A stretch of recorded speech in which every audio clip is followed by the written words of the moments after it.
Stand by, all cameras. Ready with slow motion and isolated cameras. Stand by, videotape, and roll tape. And tape is rolling in less than 5, in 3, 2, 1. Take tape.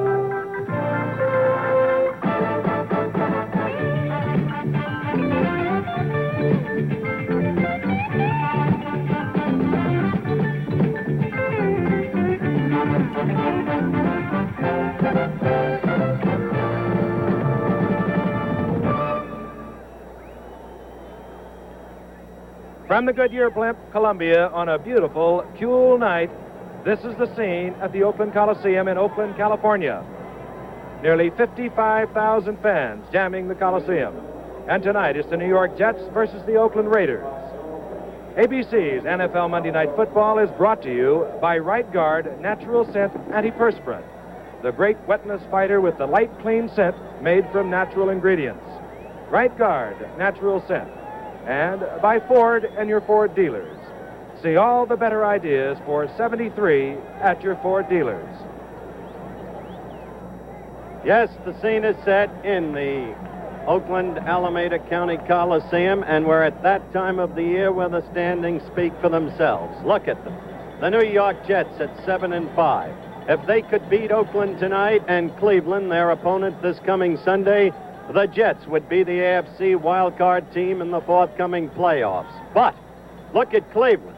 If Cleveland can beat their opponent, the Jets, on Sunday, and if Cleveland and Pittsburgh should lose to San Diego, Cleveland would win the Central Division and Pittsburgh would be the wildcard entrant.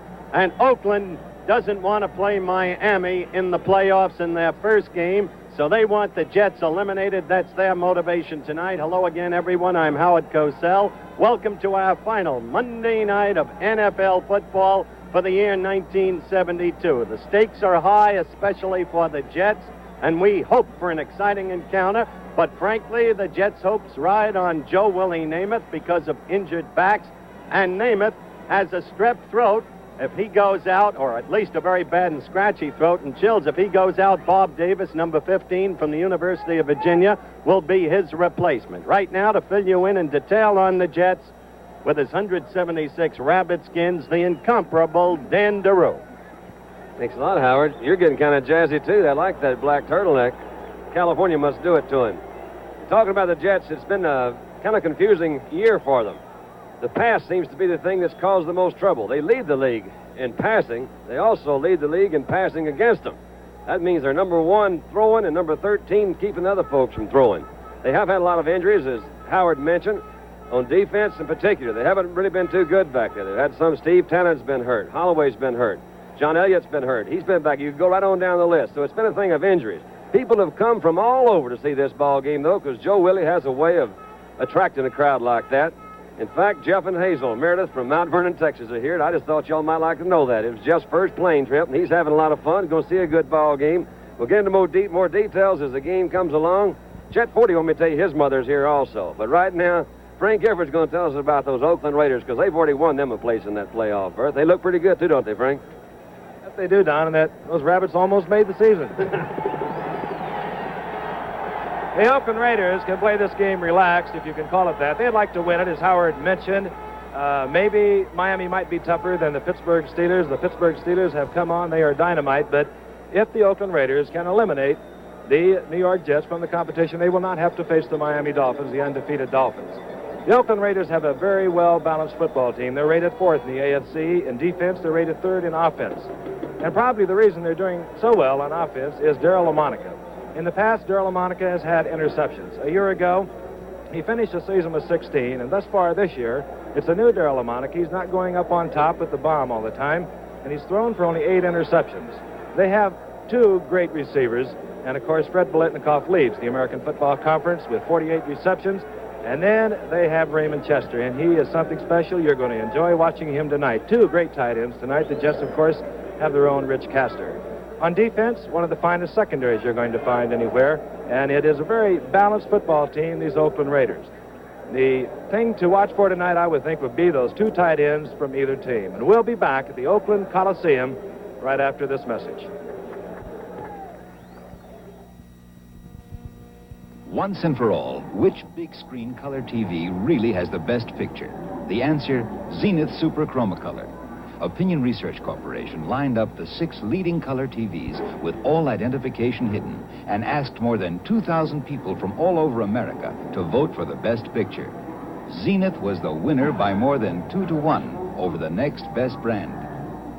Zenith Super Chromacolor. See the difference for yourself at your Zenith dealer. The solid 73 Ford Torino. Can it ride over this course of 2x4 smoothly enough to keep a tightrope walker balanced on top? High wire specialist Bill Couch is about to find out on a tightrope rigged to Torino's body. He's counting on Torino's suspension to soak up the bumps and keep them safely on that wire. Bill signals, and they're off.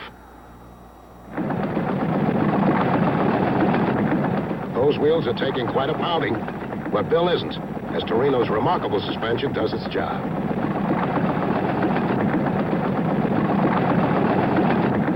The 1973 Ford Torino, the solid midsize that gives you confidence on the road. Incredibly smooth riding, stable, strong, and quiet. Because it's a Ford. The new 1973 Ford Torino at your Ford dealers now. Ford Torino, the solid midsize.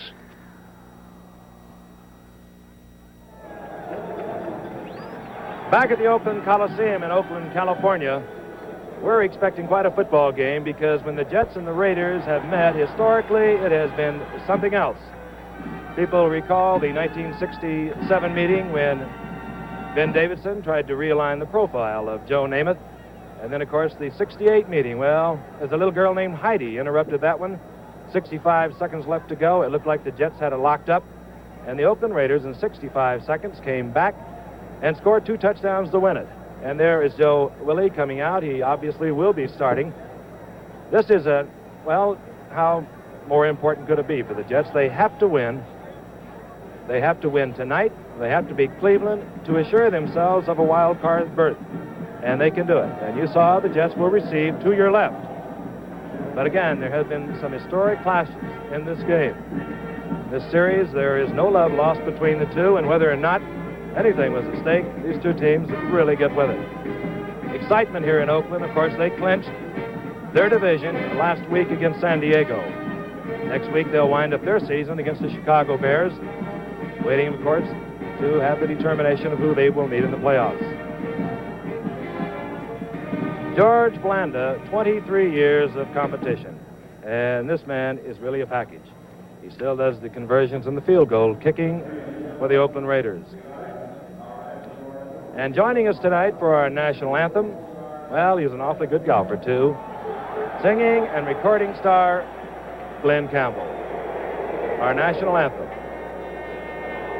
Oh, say, can you see by the dawn's early light what so proudly we hailed at the twilight's last gleaming, whose broad stripes and bright stars through the perilous fight o'er the ramparts we watched, we're so gallantly streaming, and the rocket's red glare, the bombs bursting in air, gave proof through the night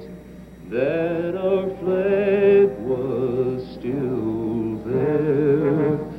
Oh, say does that star-spangled banner yet wave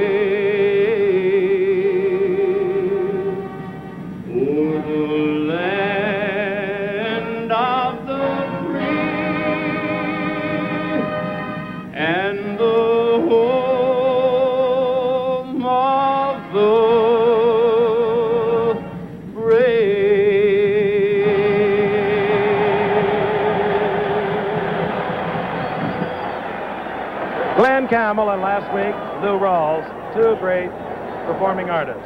This telecast is presented by authority of the Oakland Raiders Football Club. It's intended for the private use of our audience. Any rebroadcast or other use of this telecast without the expressed written consent of the Oakland Raiders Football Club and the National Football League is prohibited. And we're about to get underway.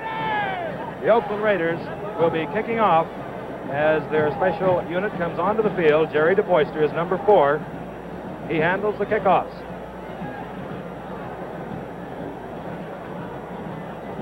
Dropping deep, Chris Farasopoulos on the left. And on the right is Hank Bajorkland, number 40. Farasopoulos, number 19.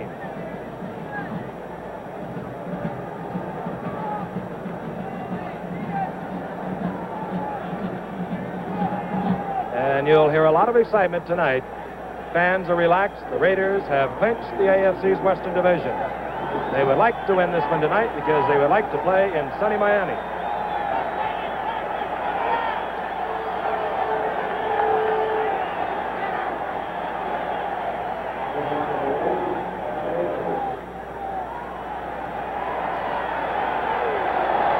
And this will go to the rookie from Princeton, Bajorkland.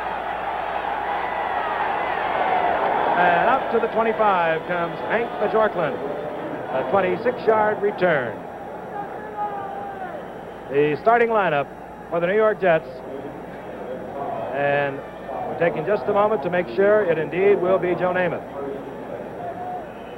And yes, it will. Number 12. He's the quarterback. We told you he was suffering from a scratch throat as we look at an injured Oakland Raider. That's Jeff Queen from Oregon State.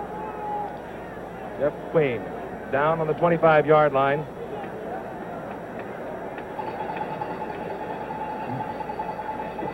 Waiting in the offensive huddle. There you see the veteran, number 13, Don Maynard, who could quite possibly set a new NFL record tonight.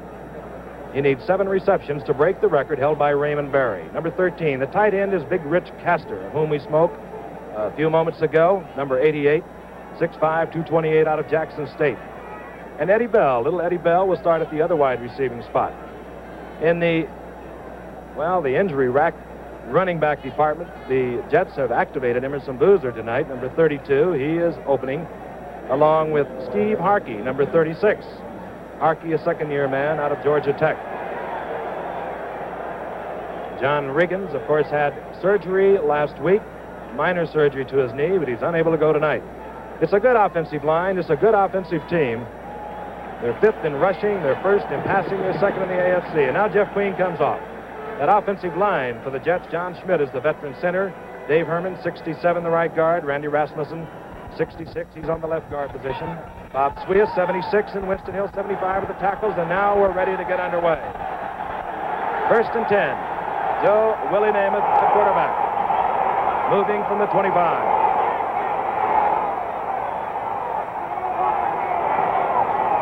Namath to the right, Bell to the left. Going out, pass intended for Don Maynard, and Nehemiah Wilson was there. Nehemiah Wilson at the left cornerback, 48. George Atkinson at the tight safety, 43. Jack Tatum is the free safety, number 31. Willie Brown, 24, the right cornerback. They make up a fine secondary. Dan Connors in the middle, 55. Phil Villapiano on the left side, 41. And Gerald Irons, 86, the right linebacker. 2nd down and 10 from the 25. Just underway from Oakland, California. Maynard right, Eddie Bell out left. Namath, little protection, goes out to Castor, and he took his eyes off it. Oh, boy. Well, the first one was almost picked off for a touchdown by Nehemiah Wilson, and this one saw Castor returning to a game he once enjoyed known as dropsies. Look at that split-screen replay. All alone, yardage to be picked up right through the hands. Nobody near him, no crowd around. Nobody could say was listening for the footsteps. Let's take a look at the roly-poly veteran coach, Weeb Eubank, the only man to win it all in both leagues. And what he's watching is Joe Namath on a 3rd and 10 call from the 25. Both wide receivers, Bell and Maynard, go out to the right. The tight end, Castor, with a lot of speed, is on the left side. Namath looking for Boozer. He has Boozer, and Boozer will be short of the 1st down. Hit very hard by little Nehemiah Wilson. Boozer was just activated this week, Frank, and he has played some good football for those Jets. He came up about a foot short that time. It appears early that they're going to give him the short stuff because Castor was about in that same area. And it also appears that Namath is going to throw and throw and throw and throw, with Riggins and McLean injured and Boozer perhaps rusty from 2 weeks of inactivity because of a hyperextension of his knee. All right, this is O'Neill. He'll do the punting, and he'll be kicking deep to a single safety man with a short man in front. Branch is the up-close man. Oh, and just getting it off. Short kick. Not a big bounce for the Jets on a very, well, we won't call it very soggy, but it is a slow field. All right, the Oakland Raiders, the champions of the Western Division of the AFC, will take over possession. And they move with their number one quarterback in the AFC, Daryle Lamonica. Their setbacks, Marv Hubbard. He's approaching 1,000 yards. He has 941. Charlie Smith now at number 23 is the other setback. Hubbard 44, Smith 23, and this is Daryle Lamonica. First and 10 from the 28. Hubbard. Over the 35 to the 37 goes Marv Hubbard. As we look at the youngest head coach in all the NFL, John Madden, at 36 years. Gain of 9 for Hubbard. Raymond Chester is the tight end. 87, Bolitnikov, the leading receiver in the AFC. Number 25 is the flanker. Mike Sieni, the rookie from Villanova, is the other split end. It's second down and 2, the ball at the 37-yard line.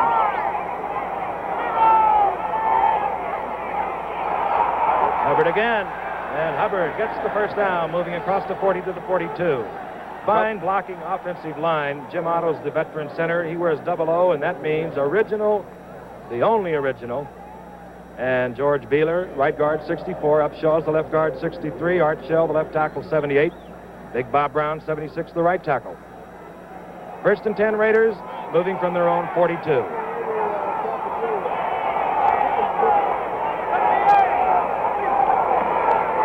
comes Hubbard again. Breaking a tackle, and he spins and twists to the 48-yard line. Marv Hubbard. They've really fallen in love with Hubbard out here, Frank. This guy's had some kind of year for these folks. If these early calls by the two teams indicate what we're to expect, we're going to obviously see a lot of running from Oakland. You mentioned Lamonica's improved interception percentage this year, and that has an awful lot to do with it. When he has somebody like Marv Hubbard, you can see his statistics right there to give that ball to. Remarkable year for Daryle Lamonica. Only 8 interceptions. He now has a second and 5, the ball at the 48.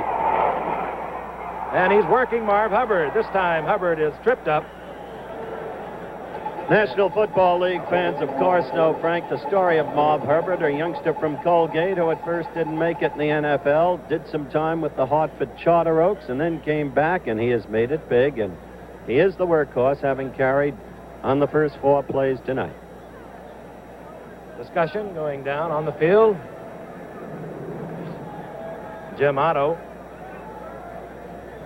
This is an amazing athlete. He's played in 181 consecutive games, 00, Jim Otto. The record is held by Forrest Gregg at 188.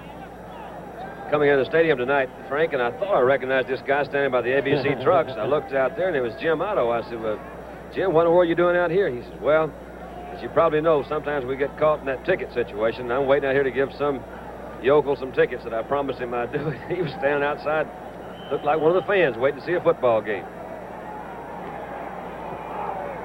All right, third down. You saw how much. So far, Marv Hubbard has been the workhorse. Charlie Smith is the other, setback 23, Hubbard 44. Hubbard gets the call, and he gets the first down. I'll tell you about that defensive unit of the Jets, and they've had their problems this year. Jerry Philbin, 81 at the left end. John Little, 57, the left tackle. John Elliott, coming off an injury, played one play last week. He's number 80, the right tackle. And number 86, Joey Jackson. He's a rookie out of New Mexico State. He's starting at right end. The secondary, Early Thomas, 45 at the one corner. Steve Tannen, troubled with injuries all year at the other corner. And right now, the Oakland Raiders have a first and 10. They're moving from the Jets' 46. Firing for Bolitnikov, and just out of reach. Well, this will be interesting, Don. I remember a game Thanksgiving Day a couple of years ago when Lamonica took the Raiders to a quick 14-0 lead over the Lions and then started throwing the big bomb. Frank alluded to his earlier propensity for throwing the big bomb and risking interceptions, throwing deep against the zone. And he also did that in the playoff game against Baltimore. The ground game was working beautifully. Then with Hewitt Dixon, number 35, to the left side, and he switched to the pass, and the team lost its momentum. Now he's just switched to the pass after crunching out 2 first downs on the ground. Let's look. 2nd down and 10. The Jets have 4 linebackers. Eversole is in. The draw play. Marv Hubbard. Good hole. Elliott recovers, makes a stop at the 40, and the ball is fumbled, but recovered by Oakland. Just over the 40-yard line. A gain of 6 for Hubbard. 32 yards now for Hubbard. That was Art Shell that jumped in there and covered that ball, Frank, because Hubbard really didn't get it. He fumbled, and there were some Jets around there, and Art Shell jumped in there, number 78, picked that one up. That could have been costly. All right, it'll be 3rd down now, a long 3. You'll find out now the respect Darryl LaMonica has for the Jets defense. The ball just inside the 40. He puts Bolitnikov out to the right. Ciani, 49 to the left. They get bump and run coverage, as you see, the top of the screen. Going for Bolitnikov, and dangerous in that kind of coverage. Bolitnikov working against Tannen, and Tannen was there. Frank, we'll see Bolitnikov is pretty well covered. That's Tannen there, number 21 is right with him. Also number 51, Ralph Baker, is out in that area. He had a couple of guys that could have been open down the middle. It's pretty hard to see from up here, but Charlie Smith came out of the backfield, as did Raymond Chester from his tight end position. But anyway, incomplete. They'll try a field goal. From the 46, the 23-year veteran George Blanda holds all the scoring records, gets it off. Rocky Turner is watching it, goes through. The Raiders move out in front 3-0. And this is the man. He's 45 years old. We'll be back at the Oakland Coliseum right after this message. Hello, I'm Cricket, the new disposable butane lighter by Gillette. Oh, I'm good for thousands of lights, so I last for months. Cricket by Gillette. Try me. Harry, make sure you get a close shave and don't cut yourself. You gotta look good for the wedding pictures. Don't worry, this is a track too. 2 blades, but recessed so they're safe. Then how are you gonna shave close? When the first blade shaves a whisker, it lifts it out from the face. And before it all snaps back, the second blade can shave it again, closer. And don't ask if I can shave twice with my 1-blade razor. Couldn't you just shave twice with your 1-blade razor? The whisker snaps back too fast. Harry, look at your daughter. Gorgeous. Gorgeous. The track 2. Gillette made it 1 blade better. Captain Joel Chamberlain hovering overhead in a Goodyear blimp, Columbia. And it's a cool night, but a beautiful night here in Oakland, California. 41 degrees, no wind to speak of. And the aging one, who makes all senior citizens happy, George Bland, has just hit on a 46-yard field goal, matching his previous best of the year. And now we look at the Poister, who has taken the burden of kickoffs away from Blanda, getting set to kick to Bjorklund, who has now moved to the left, Ferrasopoulos to the right. They're trying to get the ball, of course, to Ferrasopoulos. Good run back, man.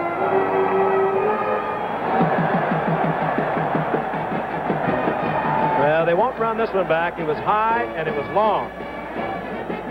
And the rookie from Princeton, Bjorklund, very wisely kneels in the end zone. 9 minutes and 39 seconds into the first quarter, remaining in the first quarter.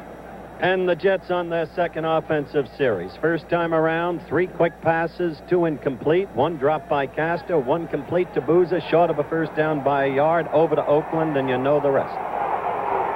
From the 20, Joe Namath passing just under 50% with 18 touchdowns, nearly 2,500 yards, but also 19 interceptions. That's high in football.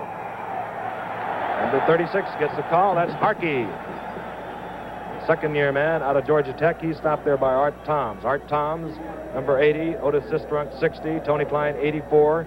Horace Jones make up the front 4 of the Oakland Raiders. We told you the linebackers, and everyone on this Oakland Raider football team has made an interception this year, with the exception of Horace Jones.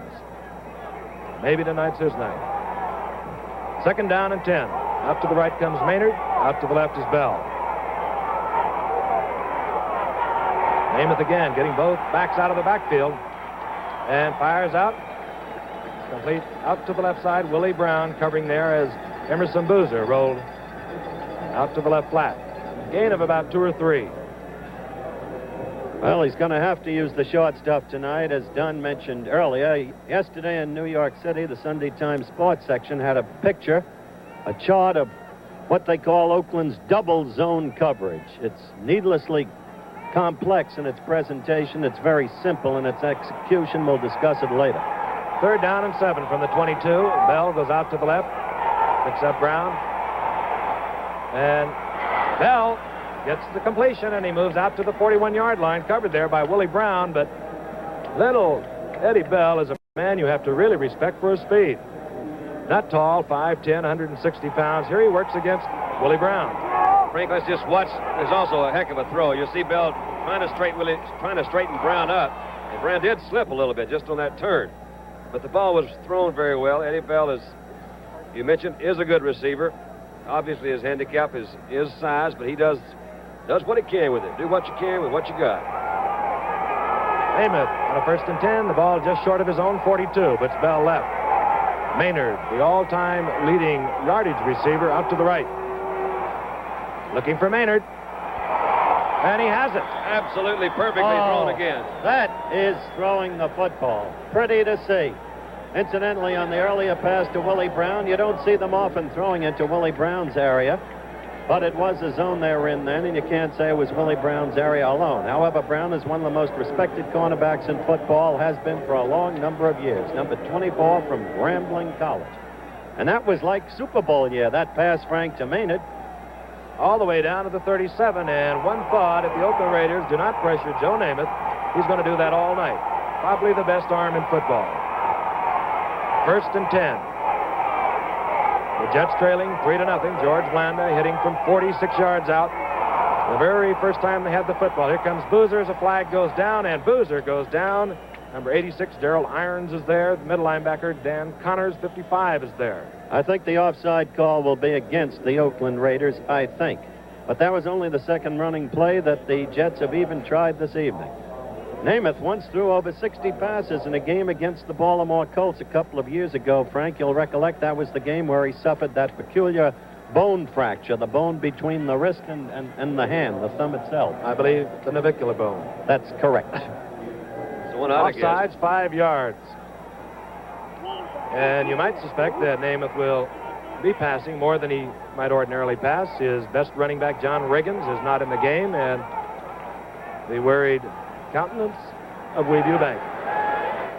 He needs to win tonight, and he needs to win against Cleveland next week to get the wild card playoff in the AFC. On 1st and 5, the Raiders threatening the blitz. Now Gerald Irons, 86, jumps out of it. Namath right on target again, and beautiful in that zone defense, and Maynard is doing a fine job working it behind Nehemiah Wilson and ahead of George Atkinson. All right, let's watch him work, and also watch just as Maynard turns. The ball is already thrown. Nehemiah Wilson is going back, protecting against the deep. You see, deep zone. You see Bill Biano coming out, number 41. When he turns, that ball is there. I don't care what kind of defense they're in. They're not going to stop that one. All right, Namath has taken the Jets all the way down to the 14-yard line. Throwing sharply. He does not feel well tonight. Some of the best games have been performed when players haven't felt well. And here comes Harkey as the flag goes down. Frank, that's a good point.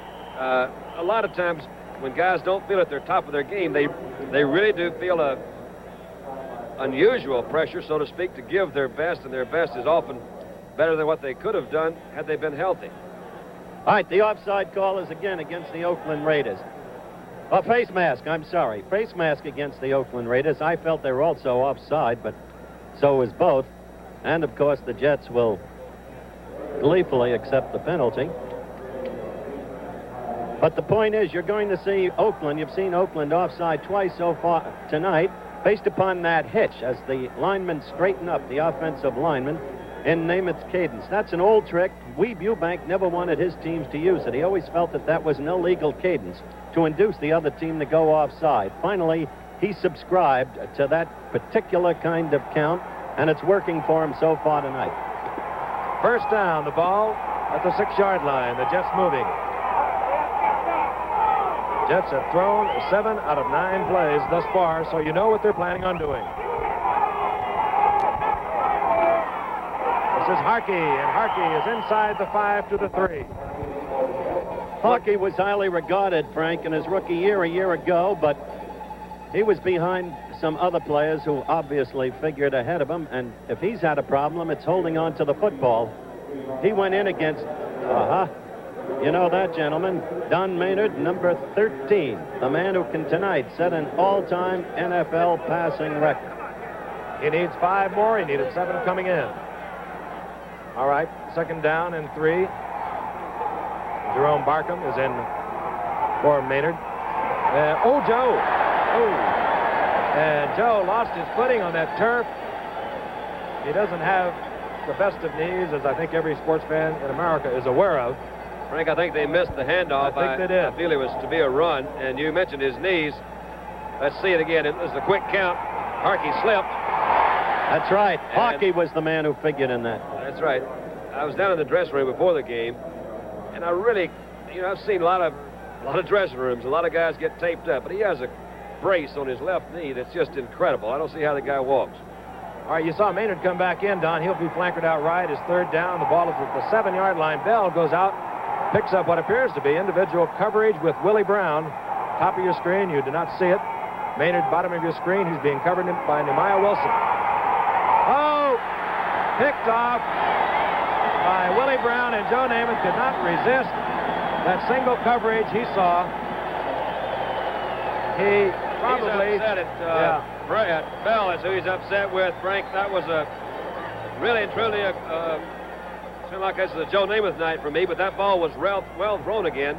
Eddie Bell, we've mentioned his size, was just... Watch him now. He is just bumped very hard right here by Brown. And the ball, you can see, had Bell not been hit in there, would have been right on target again. That's obviously what Mr. Brown's trying to do, though. Was not an infraction of the rules at all. It's a very good defensive play. All right, the Raiders will take over. They'll be on their own 2-yard line, and we'll be back at the Oakland Coliseum, where the Raiders lead the Jets 3-0. Your battery is pulled by the headlights, drained by the radio, weakened by the wipers, dragged by the heater and air conditioner. But starting drains more than all the others put together. That's why Goodyear packs the Powerhouse battery with more reserve power than the 5 best-selling batteries. When those other batteries give up and die, Goodyear calls up the reserves. Powerhouse, only from Goodyear. When you've had an especially hard day, it's nice to have a lazy boy at home waiting for you. Just sink down, Joe. Way down, just the way you... Well, hi, honey. 8's fine. I'll see you there.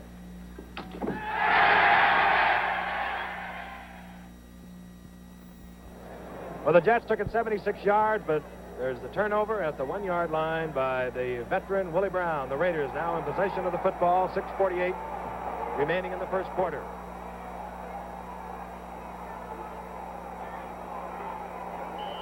All right. Referee Jim Tunney says, let's get things underway. Monica from the end zone. Firing for Biletnikoff. Incomplete.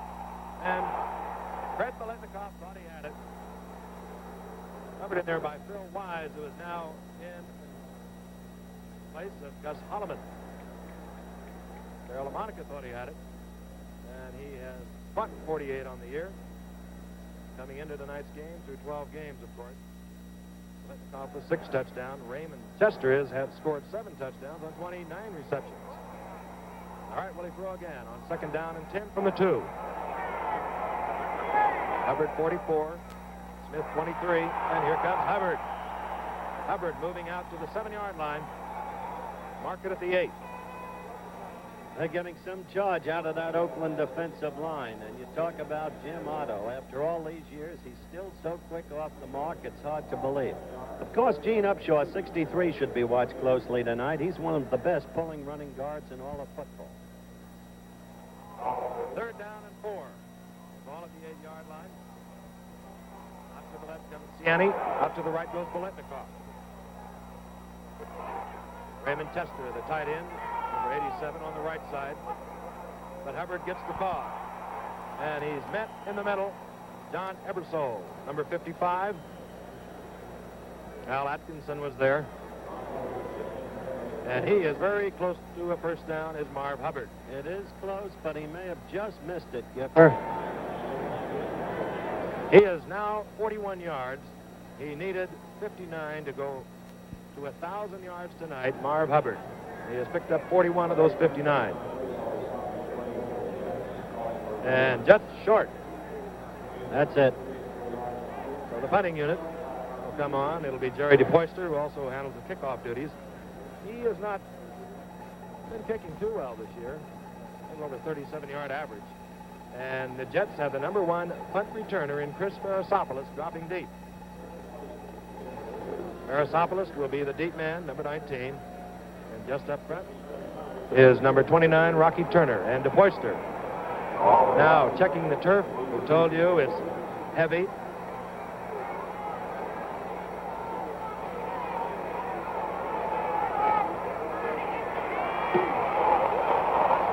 Low kick. Turner has it, and he gets back to about the 39-yard line. Dropped there by Greg Slough. 34-yard kick by DePoyster. So the Jets take over. Good field position again. And we'll be back at the Oakland Coliseum, Oakland, California, right after this message.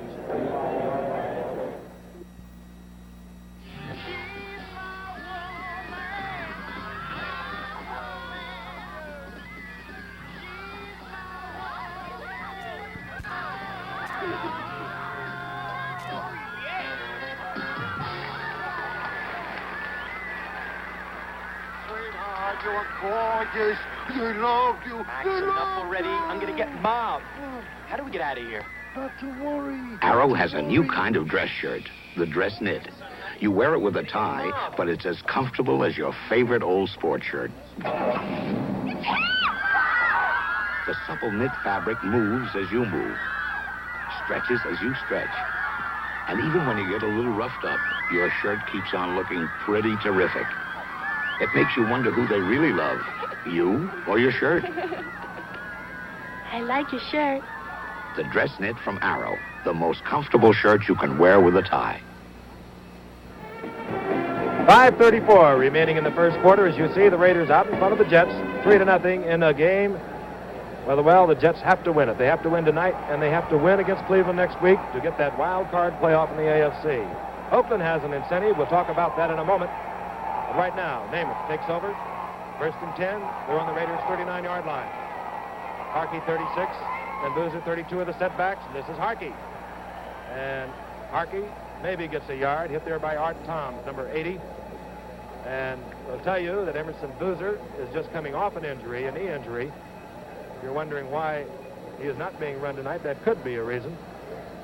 Well, they'll have to start to run him because they're going to go nowhere, very frankly, with Steve Harkey. We've got 5:10 left of the first quarter. Namath has passed 8 times, completed 5 for 69 yards. Let's see what his total number of passes is at the end of the first quarter to get a measurement on the game itself, long term. All right, now we go to a 4-end offense on 2nd down and 9. The lone setback is Harkey. And Jerome Barkham, 83, is in the game, and Namath will go down. Full pressure, and that's the first time they have turned it loose. But Tony Klein, 84, was there. Art Toms, 80, was there. And they really smothered him. Frank, one of the things could be that the 4-end system that you spoke of more or less telegraphs the fact that they are going to pass. You can see these guys just really winding up. Here they come in there. Tony Klein, 84. As you mentioned, Horace Jones, 82. Actually, all of them are about there. Art Toms is there. And all the way back to the midfield mark. That's only the 8th time this year, and Namath has been sacked. So that offensive line has given very good protection throughout the season. And that was a quick look at the 4-end offense. Boozer back in the ball game. Jerome Barkham out. 3rd down and 21. The ball at midfield. Both backs again coming out of the backfield. Castor. And Rich Castor has it. He may go all the way. And a good block from Maynard. What a block by John Maynard. You're right, Frank. He really poured it on. 50 yards. Rich Castor, his 10th touchdown of the year. This is the toughest situation in the world to hit a long pass. Third down and long yardage. Watch it come back.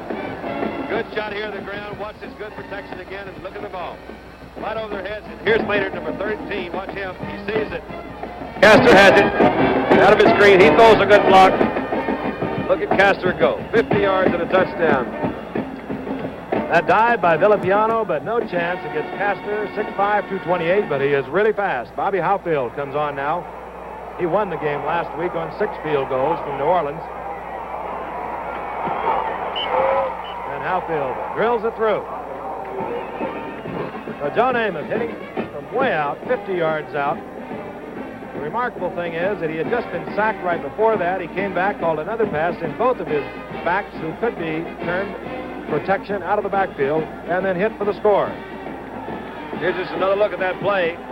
Shows the protection that Frank's talking about. Look at all the Raiders around there. About 5 guys are there. You can see him throw that thing right in the middle. Here's from the ground level. I tell you, our boys are working good down there in that truck. That's the old Joe Assetti doing something good. Yeah, somebody down there doing Dennis good. Lewin, too. We'll pop all our people tonight. It's the last game of the season. Good shot anyway. That thing is right in there. I think that was Assetti rather than Lewin. No, I'm going with Assetti. I'll tell you, these two teams play some games, as Frank mentioned earlier, through all the years. And Namath will come back with that pass a second time, Frank. Those who remember the 27-23 68 AFL playoff game will remember him doing exactly that. The kickoff. And Howfield drills it into the end zone. And that's where it will be filled by Clarence Davis. Touchback.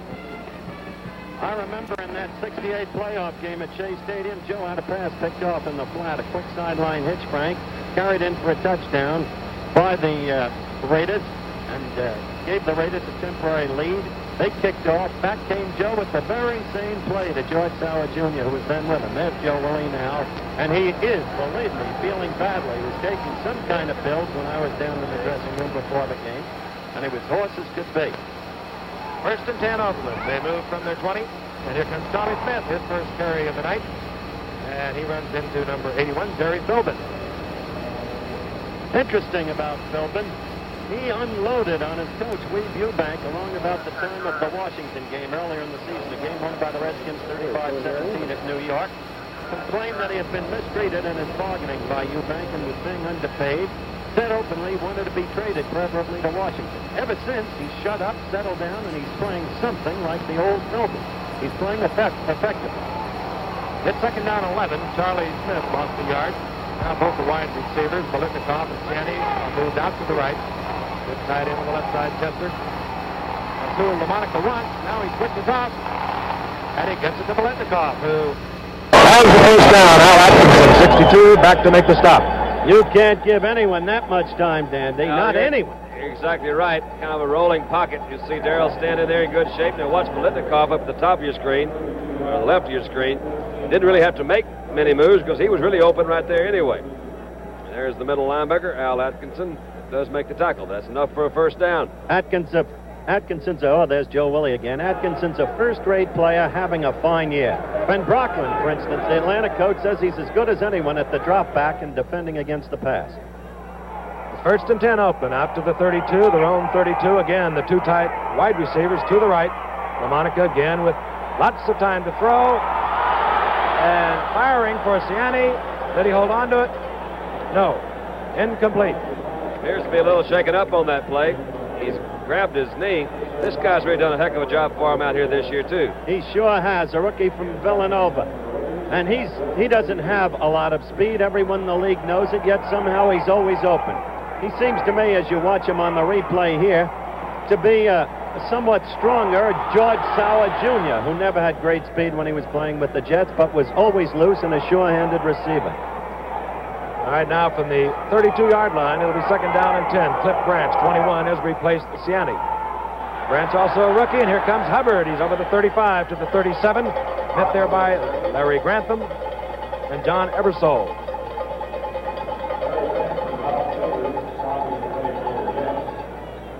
Ebersole is one of those many coming from Penn State and the leadership of Joe Paterno. Ebersole's been with them several years now, a little slow in developing. but is still well regarded and is still a tough, strong kid. And Hubbard is now 13 yards away from 1,000 for the season. It's 3rd down and 5. LaMonica will either draw or pass. Both his wide receivers go right. Now he sends both backs out of the backfield, and still he has time, but this time Larry Grantham forces the fumble. They missed a big break right there because it appeared they had it. The Jets had it. Sure did. The official is pointing the other way. And that was John Elliott who forced the fumble. John Elliott also has been injured. He only played one play last week against New Orleans, but again, the Jets did not come up with the football, and on comes DePoyster to do the punting for Oakland. Before John Elliott had knee surgery a year ago, he and Tom Keating of the Raiders, when Tom was younger, were regarded as the quickest defensive tackles in the All-American Football League, each equally outstanding. All right, you saw a brief look at Verisopoulos, over 11 yards average on a return, and he leads the AFC in that department. This time, a soft bounce, and it'll roll dead at the 22. 46-yard punt. You know, next Monday night on ABC, it's the Liberty Bowl featuring the Cyclones of Iowa State, coached by Johnny Majors, against the Rambling Wrecks of Georgia Tech by Bill Foker. Don't miss this exciting ball game next Monday night at 9 p.m. Eastern Standard Time, and of course, it's right here on ABC. All right, let's watch the play selection of Namath now for a particular reason, which will develop in the course of this sequence. 1st and 10 from the 22. Bell goes left. Maynard goes right. Harkey 36. Boozer 32. The setbacks. And top of your screen, you saw Bell jump off sides. And you wonder why a flanker would ever be offside on a running play.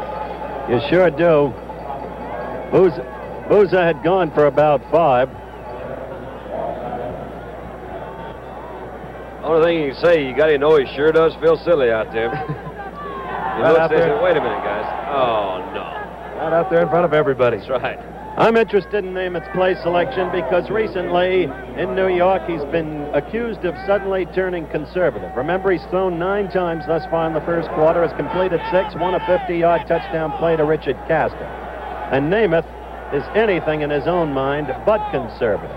Let's see if he retreats to a steady running diet. All right, 1st down and 15.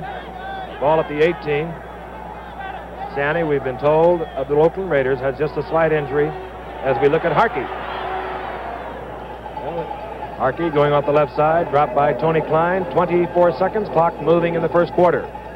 The Jets out in front, 7-3 in a game that they must win or they can forget about everything until next year. The thing to remember about the Oakland Raiders is they're one of the best second-half teams in football, maybe the best in the fourth quarter. This is a strong team deep in its 40-man roster, and they love Monday nights. We've had them 3 times before over the 3-year span, and every time they've won and scored 34 points in the game. That's the end of the quarter, Gipper. And we'll be back at the Coliseum in Oakland right after this message.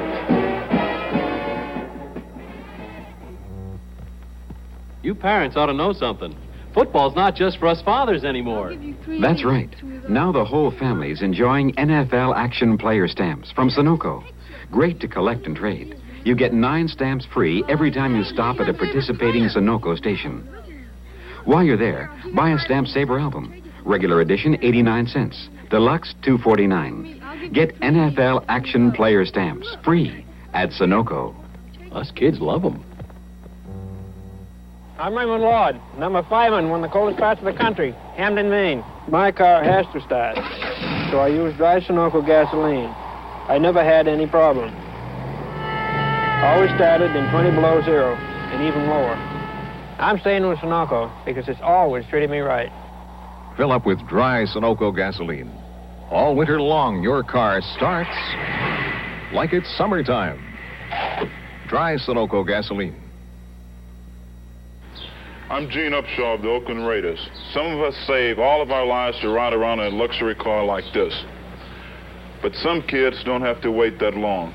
In New York, drugs killed more young people last year than any other single cause. But thousands can still use your help. Before they take that ride, write volunteer, Washington, D.C. 20013. What we need, money can't buy. We need you, the National Center for Voluntary Action. The preceding announcement was brought to you as a public service on behalf of the National Football League. Our cameraman, Arch Griffin, from the Goodyear Blimp, Columbia, gives you the shot. We're down on the field is 2nd down and 10. The Jets moving. They have the ball on their own 22-yard line, 23-yard line.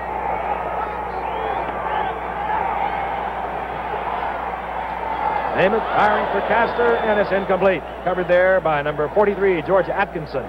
Atkinson was all over him. That was beautiful defensive. He really was. The ball was thrown a little bit behind Castor. It appeared from here. Let's take a look at it and see. But Atkinson certainly is right there. A sideline move from the tight end of the square out.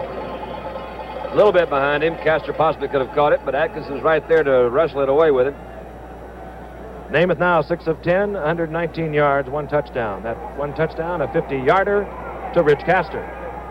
All right, he'll have to put the ball in the air again. Bell to the left, picked up there by Willie Brown. Out to the right, Maynard. Namath looking for his setback, and complete, but it'll be short of the first down as Castor. That's the kind of pass Dandy Dunn always objects to. On 3rd down, you've got to get the 3rd down distance on the passing trajectory itself, not rely on the receiver to be able to run to make the necessary first down yardage. Right, Dander? That's the way I was taught, and I think there's a lot of credence in that teaching. Good, you like that. Number 20, Steve O'Neill, on to do the kicking for the Jets. A couple of dangerous run-back artists. This is Cliff Branch and O'Neill. Gets his foot into it. And the fair catch called for by Clarence Davis, number 28. 14-11 remaining in the first half, and the Jets are out in front of the Raiders in a game they must win 7-3.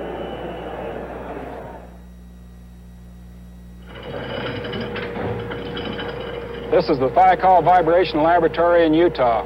Here, our giant vibrators give Minuteman missile components the shaking of their lives. This week, Ford is using the same vibrators to give the 73 Ford Galaxy 500 over 1 million bumps and shakes. Ford is out to prove a point. Quiet is the sound of a well-made car. Before the shake test, we took sound readings and got a very quiet 65 decibels. But will this Ford Galaxy 500 be as quiet after 1 million bumps, shakes, and deep vibrations? Most of them so fast, we had to remove the gas tank and cool the shocks to keep them from overheating.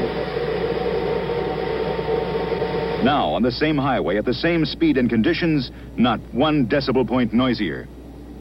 In Ford Galaxy 500, quiet is the sound of a well-made car. See it at your Ford dealers now.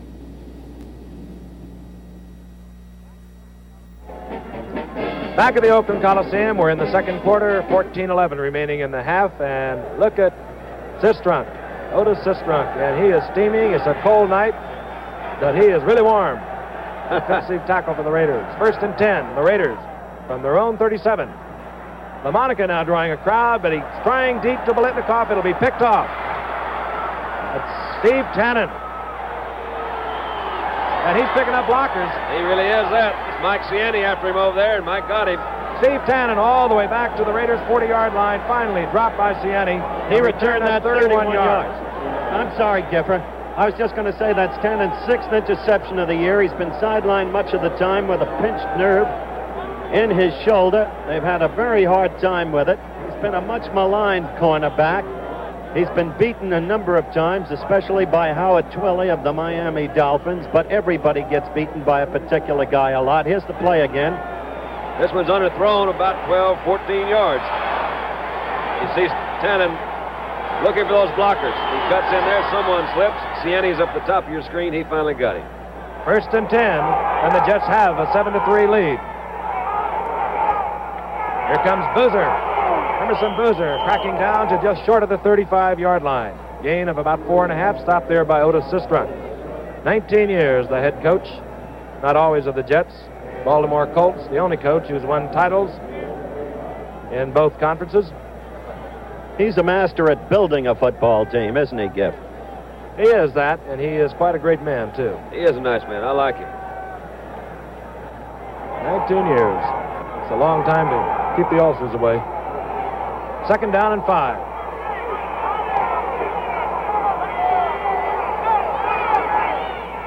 Boozer again. Harkey with a block out in front, and Boozer is really leveled. Number 84, Tony Klein, and number 41, Phil Villapiano. And Phil Villapiano is not big, but he will cut you in half if you give him half the chance. In his second year out of Bowling Green, we first saw him a year ago against Cleveland, and he's some kind of football player. And Swias really leveled number 60, Otis Sistrunk. Swias, number 76 of the Jets. And Frank, tempers began to flare. Of course, Swias is a former Raider, was traded to the Jets a couple of years back. It'll be third down now and 2. The ball at the 32-yard line. Namath separating his backs. Boozer splitting. Harkey's the other back, 36. Big draw, looking for Eddie Bell. And it's picked off. It is. No, out of bounds. And he had to come down inbounds with both feet. Did Willie Brown. Let's take a look. He is a beautiful athlete to watch, Willie Brown. Watch him there with Eddie Bell. He's playing his man. He sees the cut, sees Bell, goes up. Now let's watch him. He catches the ball. He's way up in the air. Now watch him come down. Both feet have to be in. It looks that left foot is going out, and it did. Good call by that referee. Absolutely a good call. There. And Bobby Howfield comes on. Sometimes we criticize them. I know you do at home, but these officials have to call it right now, not after they go down and check in the locker room. From the 39, Howfield. He's got plenty of leg. He kicked 6 of them last week, but he misses. And meanwhile, Bob Davis thought he made it. Bob Davis, the holder, but it's no good. The Jets lead the Oakland Raiders 7-3, and we'll be back after this message.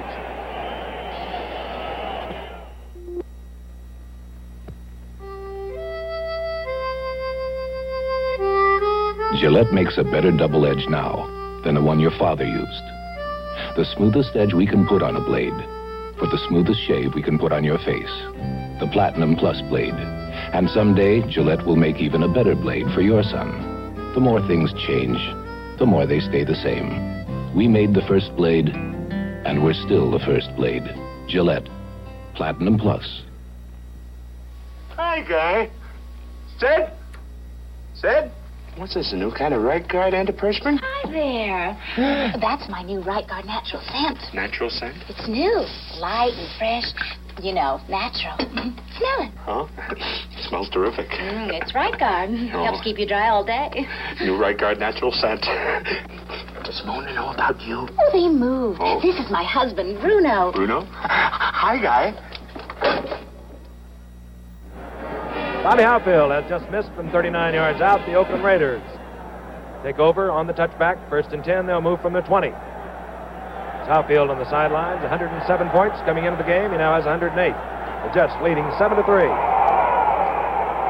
Both the wide receivers out to the left, and Raymond Chester is now split wide to the right, but Marv Hubbard gets the call up the middle. Stopped there by Larry Grantham. You know, this Saturday on ABC's Wide World of Sports, the Supernatural Drag Racing Championships from Ontario, California, the World Roller Skating Dance Championship from Bremen, West Germany, and an event you've enjoyed before, the International Toboggan Championships from the famous Cresta Run in St. Moritz, Switzerland.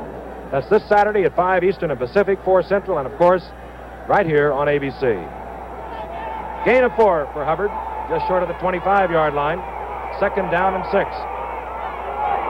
Chester again split to the right. He has the speed of a wide receiver. And he collects it like a wide receiver, and Steve Tannen makes a stop, but it's first down Oakland. You never know for sure why a quarterback will come back like that, but Tannen was the one that intercepted it. He says, I don't know, I think a lot of quarterbacks do this. They say, look, man, I'm going to show you something. That last one slipped. Try a look at this one. He throws Chester out there. This time Tannen slips a little bit behind Chester. But that ball's well thrown. Chester ran a good route. That's one of the most casual patterns I've ever seen. I don't think he thought he was going to get it. But he does, and he makes the first down just short of the 40 of the Oakland Raiders. Here comes Charlie Smith, and he gets a block by Hubbard. Turns the corner and goes up to the 42, dropped by Phil Wise. Number 27, also up there was number 21, Steve Tannen. Chester, with his size, will be a mismatch in a one-on-one situation for any of the Jets secondary. He is an utterly superb athlete, 6'4", 6'4.5", could be a great running back as well as a great tight end. This program is being brought to you as an ABC Sports exclusive. Let's pause 5 seconds to allow our local stations to identify themselves on 2nd down and 8.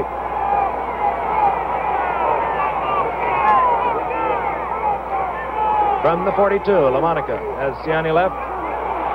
And he gives off to Hubbard, and Hubbard gets back to the line of scrimmage and gains about 2, just short of the 45. Stopped there by Larry Grantham, who was just activated. Grantham, a 13-year veteran. In the early going, Frank, you'll recollect Hubbard and the Oakland offensive line was getting the charge, and they were chewing up yardage on the ground. It was only when Darrell turned to the air that he began to have trouble, including the one interception that the Jets failed to capitalize on. But now the Jets' front four seems to be closing up on that run. It's 3rd and 6. We'll have a 3-man rush. We have 4 linebackers. Ebersole has come in. The moving pocket. LaMonica going for Charlie Smith, and he holds on, and I believe he has the first down. Yes, he does. Just over the 50-yard line into Jet territory goes Charlie Smith. That's what we were talking about earlier, Howard. If you're going to catch that thing on 3rd and 4 or 5, make sure it's a first down. He made it by about no more than a yard. That was a passing situation, and of course the Jets had put in John Ebersole in their 4 linebacker structure to defense that. But it didn't work. Now Philbin's back in the lineup. LaMonica now, 3 of 8, 34 yards. Again, the wide receivers, LaMonica, Ciani, out to the left. Picked up there by Early Thomas and Chris Ferrasopoulos. And here comes Hubbard. Charlie Smith with the block out in front. And Hubbard hurdles all the way down to the 43-yard line. Hubbard now 12 carries, 59 yards. That is 1,000 on the season. Did that do it for him right there, That did it. 1,000 yards for this man, Marv Hubbard, who one time was released by the Jets. See you at Appleton, Wisconsin, Marv. He's become a premier runner in the National Football League. Who was the other Raider that ran over 1,000 yards, Howard? Clem Daniels in 1963. I'm going to help him, Don. Okay. 2nd down and 4. Got 1,005 now, or 3. I started to say a while ago, this young man was cut. He went back and worked it out in the minor leagues, came back, and has really become the workhorse of this backfield. And he is very close to the first down. They're not going to give him that ball, looks like. They ought to give him that football.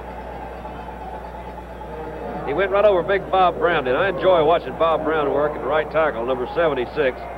He's 6'4", weighs 280 pounds. And that was the guy who went right behind that time. Bob Brown, number 76. He is a good one. 3rd down, about a foot.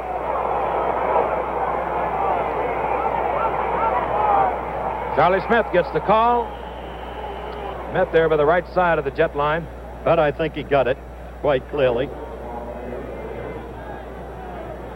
They'll measure, but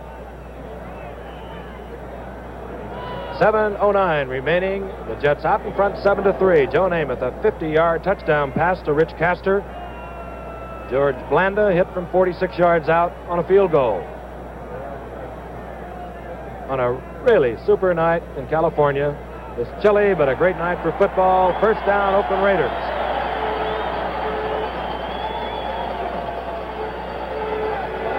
John Madden on the sidelines. 3 out of his 4 years he's won the Western Division.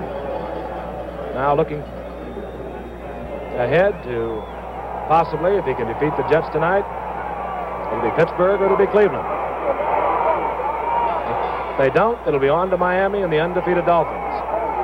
On 1st and 10, LaMonica. And he's going up in the air to Biletnikoff, and he's open. He got it.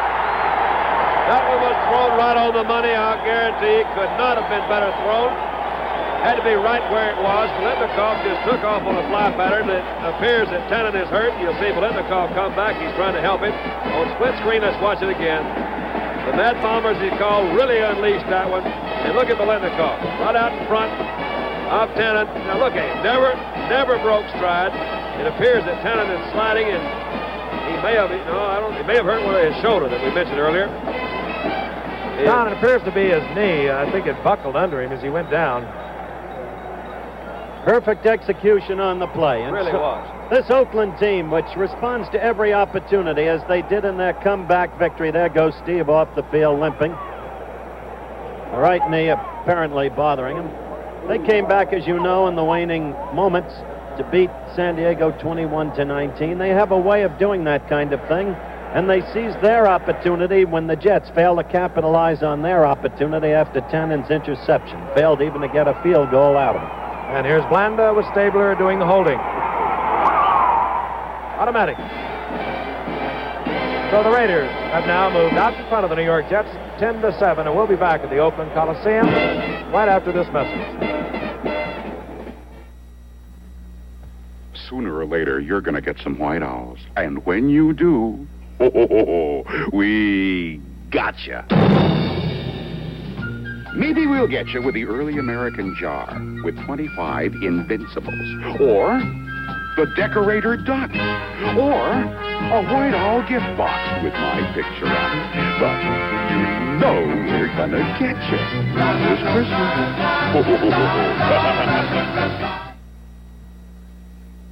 This is the Goodyear XG78, the winter tire with the exclusive cross-cut tread.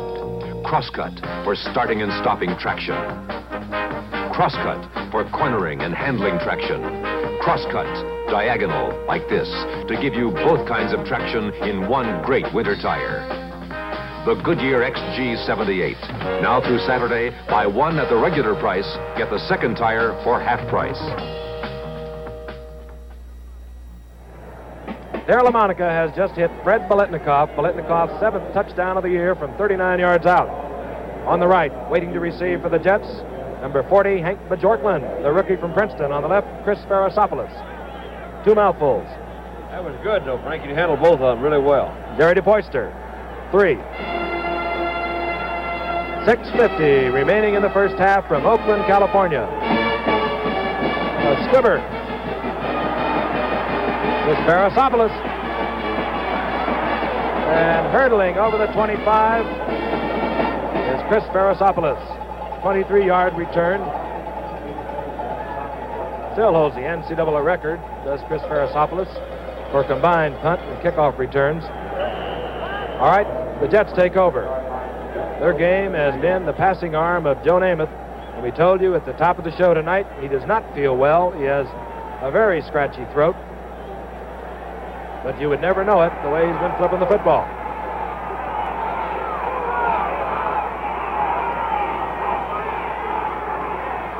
Again, putting both those backs out of the backfield. Out to Harkey. And Harkey upset by Phil Villapiano. There's Fred Biletnikoff, and he doesn't have hands. He just has glue.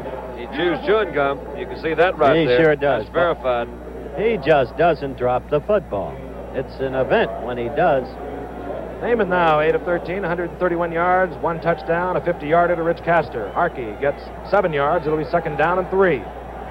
Ball just short of the 35-yard line.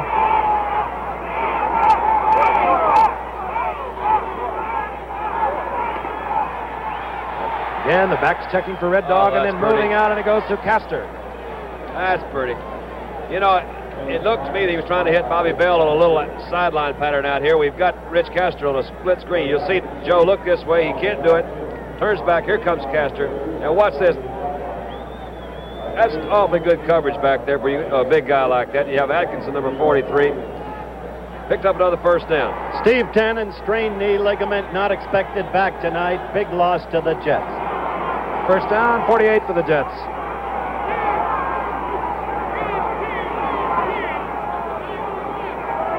Clock moving. We're inside 5 minutes remaining in the first half. Namath again. Last time he holds his backs in and he goes deep. And underthrowing just a little bit as Don Maynard was streaking down the sidelines. Covered there by number 48, Nehemiah Wilson. And there are some big men. Yes, sir. Bob Brown might be the best in the business. When Bob Brown wants to play, he can handle any defensive end in football. That's why Al Davis made the trade that sent Harry Shue down, among others, to Los Angeles. There he is, right there, number 76, Bob Brown. You know, Bob Brown, we mentioned, weighed 280. Art Shell is right in there with him. He weighs about 265. On 2nd and 10 from the Jets' own 48-yard line. Maynard, top of your screen, just moved back. He didn't want to encroach at the line of scrimmage. Both backs again out of the backfield. Maynard's open. And Tatum saved the touchdown. Jack Tatum. Maynard all the way down to the 26-yard line of the Raiders. All right, he's working on Nehemiah Wilson, number 48. Don Maynard, as you can see, is not a big receiver, but my goodness, he must do something well because he's about to break all the records. Namath threw this ball right on the line. There was not really much of a loft to it. Had to drill it in there. Maynard just worked his way free for about a step and a half, and the ball's right there where it's supposed to be. Don Maynard now 4 receptions away from the incredible record of Raymond Berry. 630 receptions on the career. First down and 10. The Jets short of the 25. Harkey. You'll wonder what the Jets might be doing if they had John Riggins in there and if they really had a ground game to supplement that passing game of Namath's and set it up more properly. The way Joe's been throwing, he'll probably throw 30 passes or more. At the very least, if they get into trouble in the second half, he'll be throwing even more. John Riggins, of course, was just short of the 1,000-yard mark himself, 56 yards short. Gain of 3 for Harkey, second down and 7. Ball inside the 25. Namath this time holding both backs in. That usually means he's going to try and go deep, but he checks off to Maynard. And Maynard picked up by Phil Villapiano, and this is a rough cookie. Phil Villapiano at 222 pounds. Some say he shouldn't even be there at that size, but he is something else. We'll see another look of this from the ground level. I think you're right, Frank. I think he was trying to go deep to Castor. Villapiano has Maynard. Now, you be careful. Be nice to that little boy from Texas. And then he just bounces him right there on the 20. Don is just 3 away from that all-time record Frank's been referring to. And Frank, he started out as a member of the Giants. Certainly did, and he had the speed and everything, perhaps not the finesse that he has now. Of course, one of the greatest receivers of all time. It's third down and 2. The ball inside the 20, mark it at the 18, and Namath will put it in the air again. And intended for Maynard again. And covering well, number 48, Nehemiah Wilson. We've just had an update, fellas, from the Jets bench. They now say they're going to try and get Tannen ready for the second half, whatever that means. Bobby Hatfield, who set a Jet record last week with 6 field goals against New Orleans. His attempt will come from the 25. It'll tie this football game up, a game that the Raiders would like to win. They would prefer to play anyone, I guess, but Miami and the undefeated Dolphins. And the Jets, well, they have to win it or they can forget it. Number 25. Good. It's all tied up. Bobby Hatfield from 25 yards out. NBA basketball returns to ABC for another exciting season in this, the biggest year of professional basketball. The season premiere will feature the Chicago Bulls against the Phoenix Suns 2 weeks from today on Christmas Day at 3:30 p.m. Eastern Standard Time. Then on Sunday, January the 7th, the powerful Los Angeles Lakers take on the Milwaukee Bucks at 3:30 p.m. Eastern Standard Time. In all, we're bringing you 29 games this season with 7 nighttime playoff games. That's the All-Star game from Chicago, and that'll be on January 23rd, and it's all on ABC. Bobby Hatfield sets it up. He'll be kicking to number 28, Clarence Davis, and speedster Jimmy Warren, number 20. All tied, 10 apiece, 2:31 remaining in the first half. And Davis in the end zone, he'll run it out. And Davis up to the 24, where he's dropped by 3 Jets. 28-yard return. Jerome Barkham, the main man.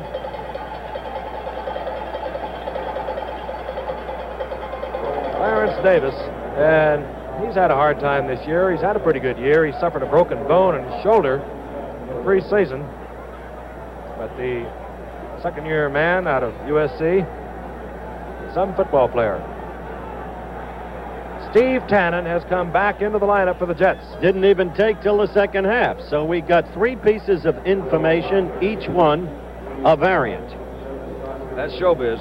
Yeah, this is real because there he is, Howard. Steve Tannen, 21. Gus Holloman, 48. Or Phil Wise now in at safety, 27. Kis Farasopoulos, 19. Early Thomas, 45. And right now at the 2-minute warning, We'll tell you we'll be back in a moment after this message. About 40 years ago, the first Ford station wagons came on the scene. And people discovered some very original ways of putting them to use. Like absconding with the mascot of your arch rival.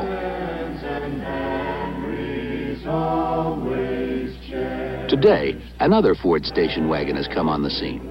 The economical little Pinto. Up front, a rugged 2,000cc engine, front disc brakes. In back, fold down the rear seat, and you get over 60 cubic feet of cargo space, which can be put to use in some very original ways, like absconding with the mascot of your arch rival. The Pinto wagon. It's a basic economy car that carries a lot. It's a Ford wagon that costs very little. When you get back to basics, you get back to Ford. Pinto, at your Ford dealers. Art Griffin, our cameraman in the Goodyear blimp. Columbia giving you this shot. We have some great cameramen. A.J. Armentani, Steve Nikifor, of course, Dukwich. Got some real names, too, haven't they? They're not only good cameramen, they're fun to play around with. Oh, Drew DeRosa's in there. I won't leave him out. It's first down for the Oakland Raiders from the 24. LaMonica finds Charlie Smith. Charlie Smith very close to a first down out to the 34-yard line. Good receiver, Charlie Smith. He was injured most of last year, but he is a steady football player.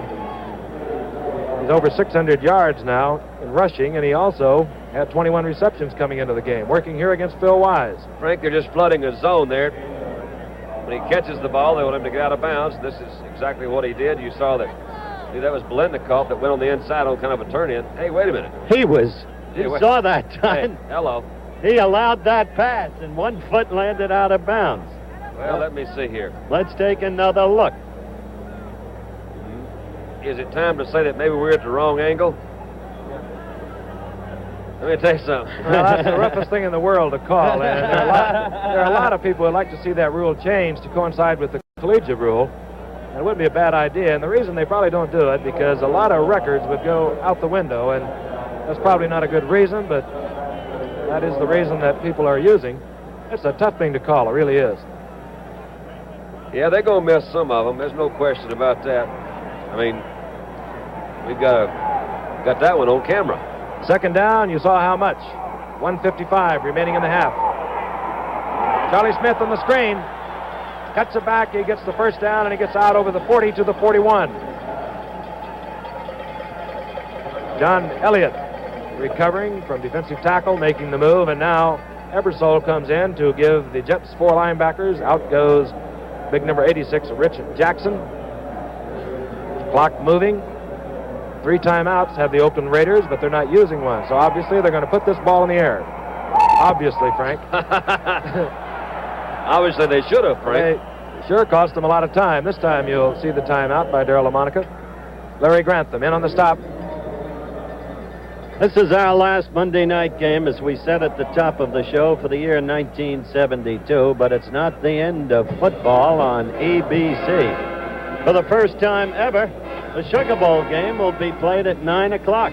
On New Year's Eve, it'll be some game between Oklahoma, the Big 8 Conference champion, and Penn State. And don't forget to look at number 30, Greg Pruitt, when you watch that Sooner team. He finished second to Johnny Rodgers of Nebraska, you'll recollect, in the Heisman Trophy ballot. Chuck Fairbanks had some year coaching those Sooners. They play exciting wishbone tee football. Penn State, well, through all the years, under Joe Paterno, they seem to excel. Yeah, we have got some excitement here, too, Howard. You know, it's hard to think. Here we are in the middle of December, and as we look at Darryl LaMonica talking to John Madden, they've been together for that period of time, and across the field, the New York Jets, they've worked all these months, 6 months, and if they lose tonight, it's over. That's the end of it. Or if they tie, it's shocking. Even if they tie, it's over for them. A tie will do the Jets no good. They've got to win to stay alive. And they've had a tough schedule in the late going, in fairness. You play Miami on a Sunday, then Detroit 4 days later on a Thanksgiving Day. That kind of thing isn't easy. What a game that Miami game was, at least in terms of just being a bruising game. But right now, the Oakland Raiders, and they're tied with the New York Jets at 10 apiece, have a second down and 6. The ball just short of the 45. Top of your screen, Ciani trying to get the call from LaMonica. Biletnikoff faking the deep pattern. He slips and falls, but he recovers on a great move. And, well, you hate to overdo it, but Fred Biletnikoff is something else. Oh, I tell you, it was a good move. Fred Biletnikoff comes down. Darryl LaMonica goes back. It's turned in. You see the feet slide out from under him. He had one hand down, keeping his eye right on that ball. You could just see that he followed the ball all the way into his hands. Made a good reception. First down, they called another timeout, Frank. And over to the sideline, and LaMonica, the veteran, is going to make sure that Steve Tannen is indeed healthy. You know, there's a whole evening of specials Friday for the youngsters. The Night the Animals Talk, and Dickens Classic, A Christmas Carol, both in cartoon form. And for the grown-ups, music and comedy on Love is Barbara Eden. And John Lennon and Yoko Ono present the one-to-one concert, and that's Friday here on ABC. There is Maynard on your left, and on the right is the man who has delivered so many passes to Don Maynard, Joe Namath. Here's a good-looking boy there. I didn't realize he was. Look at him. Now, don't curve yourself up, Donald. Yeah, he's an old Texas boy. He came up to the Giants, and I'll tell you, he was raw, but he had some of the great moves even then, and a lot of speed. Went over, of course, and played with the Titans. As we look at our situation, as it's tied up at 10 apiece, we keep repeating the importance of this game, particularly to the Jets, because it's all over if they don't win it. All right, first down and 10. Just inside the 40, LaMonica is going to go deep to Chester, and he attracts a lot of... Who is that, Tannen? Yeah, Tannen almost made an unbelievable interception, Frank. He didn't. It appears that he's hurt again. Right in the same place, Don. Yep, that's not a good corner for old Steve tonight, but he was right there with him, and as you pointed out, it's, I guess, one of the vicious sides of the game. They seem to have a tendency to pick on cripples, and he is hurt a little bit. But you see Raymond Chester, he's put a big receiver on him, and I'm pretty sure they know what they're doing. You see, they're trying to get some double coverage back here. Here's Tannen, number 21. He's doing his best to get back there. He has a shoulder, Don, that with a bad nerve in it, Howard, and we were talking about it earlier. Every time he gets bumped... Look right there. He almost caught that. Excuse me, Frank. And I think this might be his shoulder, because I think so. It's a nerve in his shoulder that causes his entire side to go numb. He appears to be pretty bad off this time, or at least... There goes Weeb out, yeah. And he is deeply distressed by this. What Frank told you is exactly true. We were together with Weeb Eubank in the Jets dressing room briefly before the game, and Weeb was explaining what happens and why they haven't been able to suture that shoulder or anything. Now they're taking him off, and he's really racked up. I think it might be both. It sure could be, because he's really limping pretty heavy on that knee. Steve is not a big guy. You know, fellas, when I talked about him earlier in the game and described how he had been a maligned cornerback, he's never been maligned around the National Football League as an athlete. Many teams wanted him when they felt he was in Weeb's doghouse a year ago, and many teams would still want him. Some feel at the free safety position he'd be as good as anybody. And that's the essential point I wanted to make. The young man's a fine athlete. That he is, and again, he's had 6 interceptions on the year, picking off 1 tonight. He'll be replaced by Rich Sowles. Sowles, a second-year man out of Alcorn A&M. He's had his own shoulder trouble, as you know, Frank. He's wearing a brace. He had a shoulder separation earlier this year. And you watch LaMonica check him out with 1:02 remaining in the half. Biletnikoff moves out to the right in front of Rich Sowles. Standing on the inside. And right away, and Sowles gets the interception. He checked him out. Sowles has got pretty good hands. And he came through. But that's what he was trying to do. You're absolutely right. And Frank, that was just a bad throw, because he had some folks open. He did make a bad throw, Don. Sowles was giving him plenty of room. He was deep, but that ball was right to him. And he says, Rich Sowles, you've got nice hands. 52 seconds left in the quarter. Let's take a gander at what Joe Willie does. And it's all tied up, 10 apiece. The Jets have 3 timeouts. The Raiders have 1. And the Jets would like to untie this. Namath has been intercepted by once, and LaMonica twice. Bell, 7 to the left. Maynard out to the right. Castor, the big tight end, number 88, is on the right side as Namath again puts both those backs out. Oh, me. Eddie Bell wide open right in the slot between those three men, and you saw a great picture of the zone defense and a great move by Eddie Bell. That's right where you have to pull up. Frank, I know we've said this before, and I guess a lot of other folks have this season, but this is true. They know they're going to throw. You'll see Brown giving him plenty of room. There's just a hole right there in the middle, and that ball was well thrown. Bell ran a good route. They're picking up good yardage. They can't do that all the way up and down the field, but when you're way back, you give them plenty of room because you don't want them to get that quick touchdown on you. What they're trying to do, just get them. Judge O's trying to get as close as he can, maybe get a field goal out of this. And Bell gets the 1st and 10, just short of the 50, 36 seconds.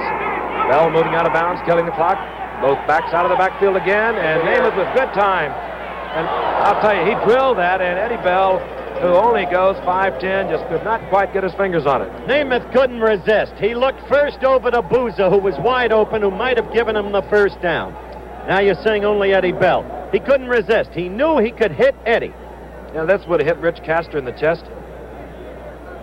It wasn't that badly thrown. Exactly right. It was well thrown.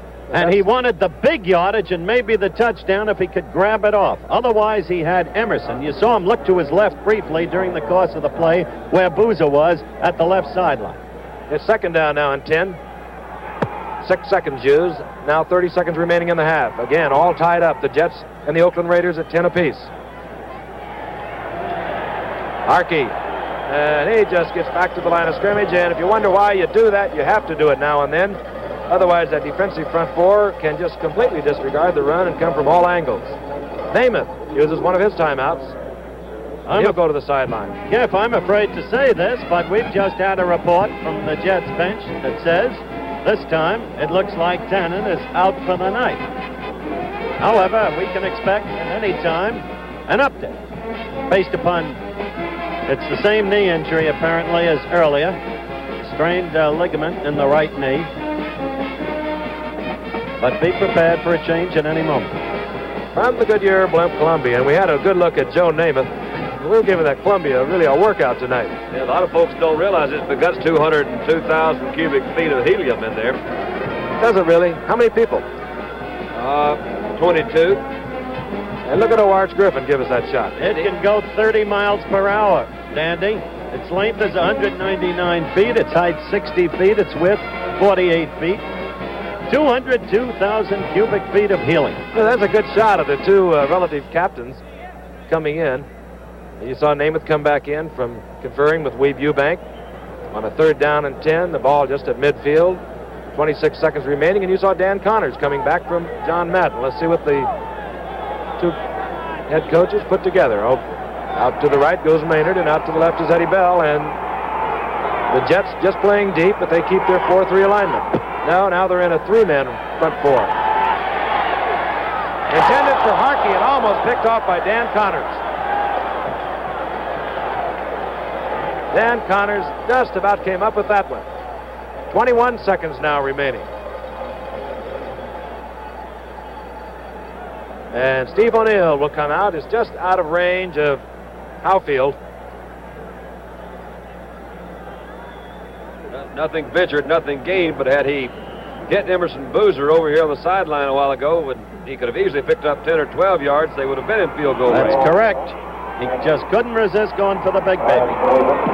Left branch is deep. This will be, well, the attempt at the fair catch by Davis, and wait a minute. The Jets recover. They're inside the 25. 13 seconds on the clock. And the Jets have 2 timeouts. Now, you can probably get a playoff. Clarence Davis is watching this one. This one goes right through the breadbasket. You can see he didn't even close it up on it. And look at the Jets down there. Let's see who's going to get it. They all got it. It appeared to be number 61 to me. Roger Finney. Don, you got 13 seconds remaining. How many plays will you try? I'm going to throw one good one, then kick it. Well, Bobby Howfield is out on the field now. I think the thinking is we don't want to take any chances, even though they have 1 timeout. They want to go in at halftime with that 13-point lead, and the Raiders, more than likely, are going to take away the sidelines, and you may not be able to get timeout called quickly enough if you cannot get your receiver out of bounds. Little Bobby has missed one tonight, connected on one tonight, but last week he was the whole ball of wax. 6 field goals out of 7 attempts for an 18-17 victory over the New Orleans Saints. The final one coming from 42 yards out as time had run out. And this attempt will come from just inside the 30, and it would give the Jets a 3-point lead. It's tied up right now with 13 seconds remaining in the half at 10 apiece. It's good. And unless they run the kickoff back, the Jets are going to go to the locker room 13-10 over the Raiders in a game that they just absolutely have to have. A lot of people are probably questioning the motivation of the Oakland Raiders because they've already clinched in the West. Well, that's been the subject of constant write-ups in the papers out here all week. The three of us have been out here all week. And anybody who knows Al Davis, the managing partner of the Raiders, anybody who knows John Madden, and anybody who knows these Oakland players knows that they want to win tonight, and they want to badly. For whatever reason, they would rather play the winner of the Central Division of the AFC than Miami in the initial playoff game. We've emphasized that before. But another thing, they had a bad game and were lucky to pull it out, in the opinion of many, against San Diego. They want to reestablish the excellence that had been theirs in the earlier going in head-to-head contests with Kansas City. And there is the coach, John Madden, 36 years old, and I bet you a lot of Pittsburgh Steelers are watching this. And those are not our editorial comments, by the way. That's right. Inside the 30, and not necessarily the onside kick, and you see the tempers flare, and this has been the story of this series, the Raiders and the Jets. But they were just avoiding the run back. 7 seconds now on the clock. And I'll ask the old Cowboy quarterback, 7 seconds down, you're down by 3. Do you keep it on the ground, take no risk of the interception, or do you strong arm it like Daryle Lamonica can do so well? Give it to Marv Hubbard and go in and regroup at halftime, Frank. Well, they did call timeout, so that might indicate they're going to try something deep perhaps. Interesting that the clock was wrong a moment ago, Frank. It showed 3 seconds, which was duly reported. Now it shows 7. This is like a throwback to the final Olympic. Raiders have the ball, Howard. Yeah, the final Olympic basketball game when the Gipper couldn't believe what he was saying. Oh, as the don't do that Russians to won me. 3 chances. I want to see how you got back to the Olympic basketball game from this one, Howard. You got a funny way of Because traveling. they moved the clock back 3 times. They would have moved it back forever until they finally got it. Well, the running play, Hubbard, that'll kill it. He fumbled. He fumbled that ball. It bounced right back to him. No time now showing on the clock. And there's the gun. And that is the end of the first half. The New York Jets out in front of the Oakland Raiders, 13-10. And we'll be back with highlights from yesterday after this. I don't think I could do it, Mr. Jones. You can do it, Maurice. I'm going to teach you how. A man who's doing more than he has to is Frank Jones in Chicago. He's a Metropolitan Life salesman, but that's not all. In his free time, Frank keeps the education program at his church going. A small part of it Keep going.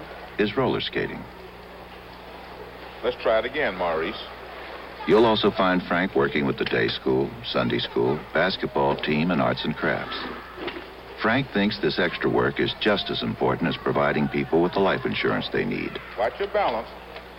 Hey, Maurice, you want to race? Look, Mr. Jones is skating. Beautiful, Maurice. Frank Jones's attitude is typical of Metropolitan people. That's why you'll like doing business with them. At Metropolitan, we sell life insurance, but our business is life. Tony Randall guest stars with Julie Andrews, Wednesday night.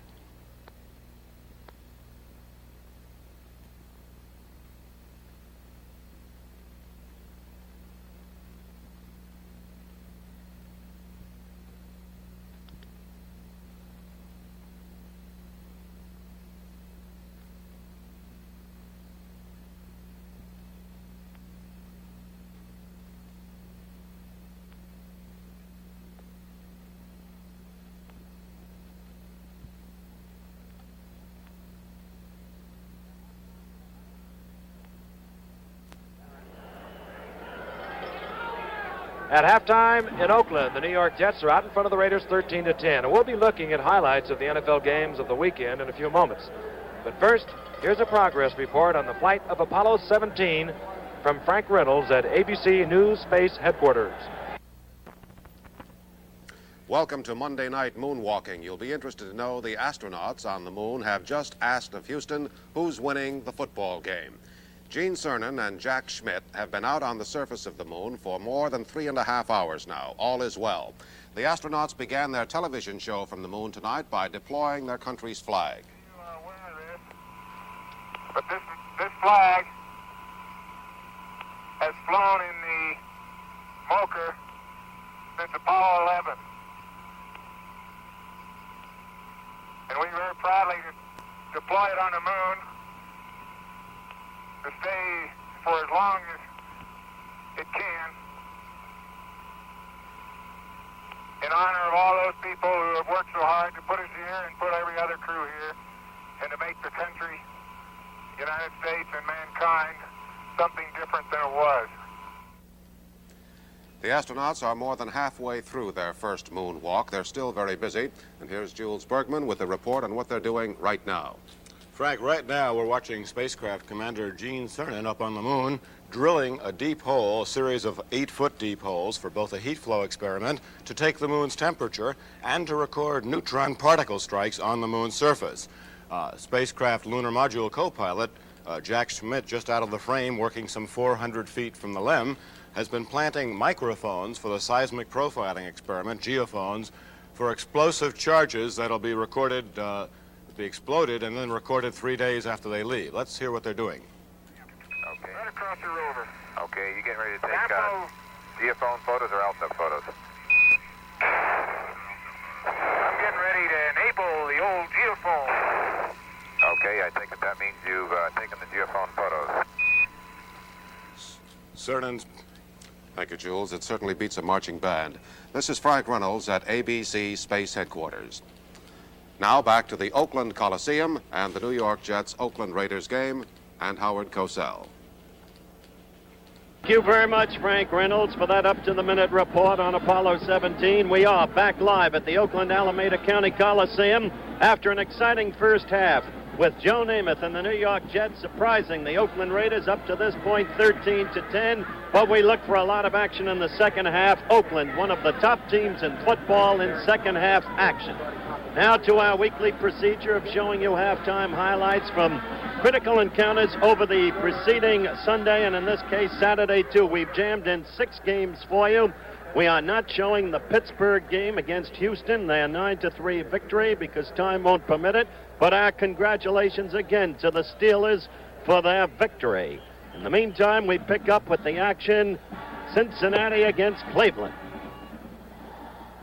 This is Riverfront Stadium, Cincinnati, Ohio, a showdown game coming up between the Cleveland Browns and the Cincinnati Bengals. Both teams hoping to get the wild card playoff berth. It's action in the second quarter. 5 minutes elapsed. Score 0-0. Phipps in the pocket. Hitting Frank Pitts, number 25, who is missed by at least 3 tacklers there, as you see, and Pitts goes downfield for the touchdown. Cleveland assumes a 7-0 lead. What an extraordinary year Pitts has given the Brownies. Used to be with Kansas City. What a surprising team the Brownies have been. This is fourth quarter action. Field goal attempt from 27 yards out by Cockcroft of the Browns. The score tied at 24-24. It splits the upright. And the Browns lead 27-24. The Bengals aren't through yet. Now they're threatening, trying to get the game-winning touchdown. Virgil Carter rolling right, looking downfield, throwing. Billy Andrews tips it up in the air. It comes straight down to him. That interception saves the game. Cleveland wins it 27-24. Cincinnati eliminated, but the Browns very much alive for a wild card berth in the American Football Conference. These are the Dallas Cowboys at Texas Stadium in Irving, Texas, going against their earlier season tormentors, the Washington Redskins. The Cowboys want to clinch a wild card berth today, and they begin early. It's the first quarter, a little more than 5 minutes elapsed. What a block by Blaine Nye, number 61, as Calvin Hill rolls in for the touchdown. Dallas leads it 7-0. Now it's the second play of the second quarter. Dallas has built its lead to 14-0. Walt Garrison on a burst up the middle. how quickly he gets off the mark. What a familiar sight this is to NFL fans. It's 25 yards, a touchdown. Dallas, 21-0 over the Redskins. We're in the second quarter, just 2 minutes remaining. It's 21-3 Dallas. Craig Morton rolling right, ostensibly to pass, but no, he's bootlegging that ball into the end zone. 12 yards, a touchdown. Dallas 28-3 at half. They go on to win 34-24 and clinch a wild card playoff berth in the NFC. That's Dan Devine. They say college coaches can't coach in the pros, huh? Ask Devine, who was at the University of Missouri 2 years ago. His team going against the Vikes at Metropolitan Stadium in Bloomington, Minnesota. That's MacArthur Lane, and this is an index to the hitting in the contest. Flipped over was Lane by Jeff Wright. Now, we're early in the first quarter. 3 minutes elapsed. That's an end around to Stu Voigt from Tarkenton. 1 yard and a touchdown. That's what this play netted as the Vikes took a 7-0 lead over the Pack. Now we're in the third quarter. It's early. Minnesota leading the Pack 7-3. This is the action as we pick it up. And back to pass is Francis Tarkenton. He throws to his veteran friend Billy Brown, who catches it and fumbles. And Fred Carr picks up the ball. He's returning it downfield and will go all the way to the Vikings' 28-yard line, thus giving the Pack the field position they've been looking for. Now watch this play. Scott Hunter, of course, number 16. Handing off to the great one from Ohio State, John Brockington, who for the second year in a row will pass the 1,000-yard mark in yards gained on the season. A first down on that play as they busted over Paul Krause. And then Hunter sneaking in for the touchdown that gives Green Bay a 10-7 lead over the Vikes.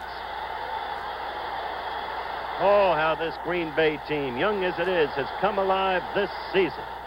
Now we've got 3:30 left in the third quarter. Tarkenton back to pass. He intends it for John Gilliam. But Willie Buchanan takes the deflection. Number 28, the great rookie cornerback from San Diego State. He returns it 25 yards to the Minnesota 24-yard line. It's just 4 plays later. And you're looking at MacArthur Lane, acquired by trade from St. Louis. A touchdown, 17-7. This made it favor of Green Bay. The final score, 23-7 Green Bay. They win the black and blue division title in the NFC.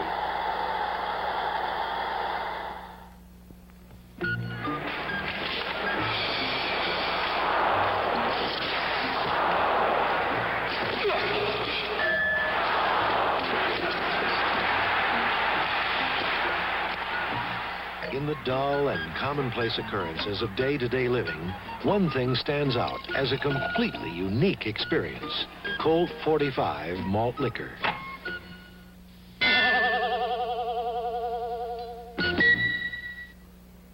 A Goodyear test track in Luxembourg, Europe. Jackie Stewart, world's champion racing driver, is about to test a new Goodyear radial tire.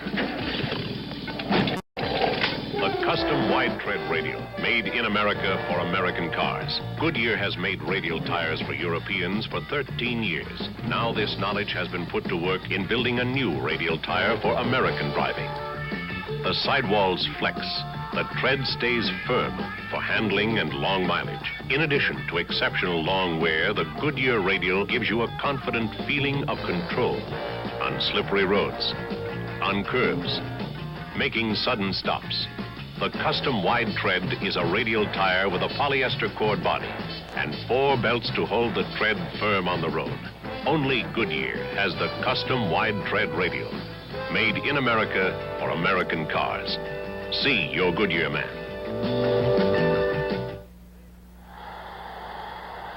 Big Red Alex Webster, coach of the Giants, to the left. Don Shula, coach of the unbeaten Miami Dolphins, to the right. And it's Yankee Stadium, the Dolphins against the Giants, and that was Norm Snead hitting Don Herman, the wide receiver from Little Waynesburg, in the first quarter, the 4th player of the game, and it's down to the Miami 1-yard line as the Giants hope to spring an upset over the unbeaten Dolphins. It set up a 1-yard run for a touchdown by Johnson, but quickly Miami struck back with a long march, and that was Mercury Morris, number 22, going in for 12 yards and a touchdown. The Giants' extra point had been blocked, so Miami took a 7-6 lead. Now with the score 10-6 Miami. In the second quarter, you're looking at Jim Kick, number 21, tough to bring down, running off left tackle for a 26-yard gain. With 3 minutes left in the half, Earl Morrow drops back, throws downfield, 34 yards. You know who that is. Paul Warfield. Touchdown. Miami goes on to a 23-13 win. Well, that's Busch Stadium in St. Louis, and the Cardinals are going against the L.A. Rams. It's 3-0 St. Louis the second quarter. There's Roman Gabriel throwing deep to Jack Snow, number 84, down in the end zone, all alone, and Snow drops the football. It's been that kind of year for the Los Angeles Rams. That typified their futility this day. We're midway in the second quarter. It's 3-0 St. Louis. And they're back in their own end zone, the Cardinals. Jim Hart throwing downfield for the rookie flanker from Oregon, Bobby Moore. Watch this. Moore escapes that tackle. He's going to go all the way downfield to the 1-yard line, a 98-yard gain from scrimmage. Still not a touchdown, but what a play and what a turn in events for both the Cardinals and the Rams. Donnie Anderson went in for a touchdown right after that to make it 10-0 St. Louis. All year long, the Rams have lost to the supposed breathers. We're early in the fourth quarter. It's 17-14 St. Louis, and that's Jim Hart again. Down to the elongated receiver from Richmond, Walker Gillette. 24-14 St. Louis over Los Angeles. A stunning upset, but Los Angeles still alive in the playoff scramble. Dick Nolan, head coach, San Francisco 49ers, worriedly pacing the sidelines at Candlestick Park. We're midway in the fourth quarter. The 49ers, Jimmy Thomas, with the 49ers ahead, 6-0, trying to move to the left, blocked off, almost tackled, then reversing his field, still behind the line of scrimmage, but now he finds some daylight, moves down the sideline, picks up 22 critical yards as the 49ers get field position that they desperately wanted at that moment. It's the very next play, and the handoff is to Vic Washington. Look at Washington sneaking through that whole pile. He finds some daylight, slips away from that tackler, goes all the way down to the Falcons' 9-yard line, an 18-yard gain. It's 3 plays later. The ball goes to Kenny Willard. He's in for the touchdown, 13-0 San Francisco. They went on to win it 20-0. Presently, they're first by a half game, Western Division NFC. And back live at the Oakland Coliseum, we have a beauty going on right here. The Jets out in front of the Raiders, 13-10 at halftime. Right now, we'd like to express our appreciation to Ed Sable, the head man of NFL Films, his very capable assistants, John Hintz, Gene Mason, and all the people at NFL Films for their help once again this year in the highlights that you've just witnessed. ABC's NFL Monday Night Football, the New York Jets versus the Oakland Raiders, is being brought to you by Ford and your Ford dealers. See all the better ideas for 73 at your Ford dealers. And by Goodyear. More people ride on Goodyear tires than on any other kind. And we'll be ready for the second half kickoff between the Jets and the Raiders after this word from our local stations. Ben Gazzara stars in Pursuit on the Tuesday Movie of the Week on ABC.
In the first half, Joe Namath completed his 19th touchdown pass of the year. And it was a thing to behold. To Rich Castor with a fine block by Don Maynard. Ground level. Watch Castor. The third-year man out of Jackson State with good speed. There's the block by Namath. You just saw it briefly. But this has propelled the Jets to a 13-10 lead over the Raiders. And later, LaMonica to Biletnikoff, and you will never see a more pretty pass than this, Don. Perfectly thrown, Frank, and Biletnikoff, as we pointed out, really can't catch him. You see, he never broke stride, but it's way out there in front. Stretches out and gets it. This is when Steve Tennant was hurt the last time, and I'm afraid he's going to be out for the rest of the game. As we await the kickoff for the start of the second half, an old friend of Frank Gifford's, who helped Giff so much in his career, and whom Giff in turn helped so much in his career, just walked into this booth. One of the best quarterbacks in the history of the game, number 14, Yelverton, Abraham Tittle, wearing a fur hat and looking 65 years old. Oh, from Marshall, Texas, no less. And there's another great arm. Y.A. Tittle, how about that? Joe Namath warming up on the sidelines. On the night, he's 12 of 21, 194 yards, 1 touchdown. There's Bobby Howfield. He's set to kick off. Davis is on your left. He's number 28. And Jimmy Warren, number 20, on the right. Davis right at the goal line. And out to the 24-yard line goes the third-year man out of USC, Davis. Dropped there by Hank Bjorklund. 25-yard return. The Raiders now trailing by 3 will take over as we get set to start things here in the second half. Offensively, of course, it'll be Darryl LaMonica, Charlie Smith, 23, 1 setback. Marv Hubbard, the other setback, 44. Raymond Chester, the tight end, number 87.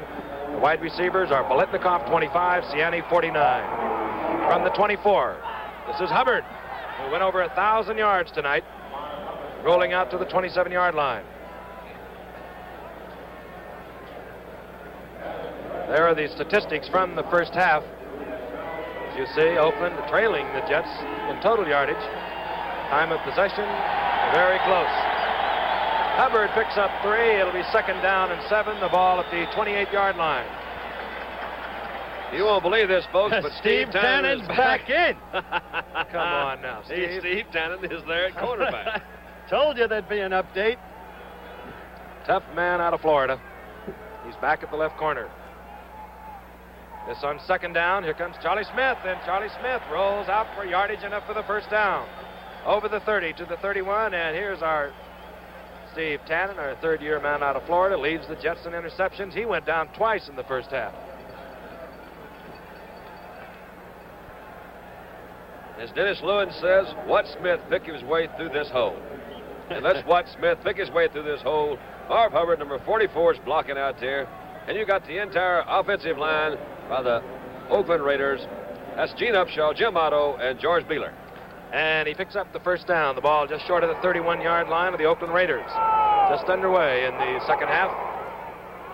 And here comes Hubbard again. And Hubbard pounds out to the 40. Picking up about 5.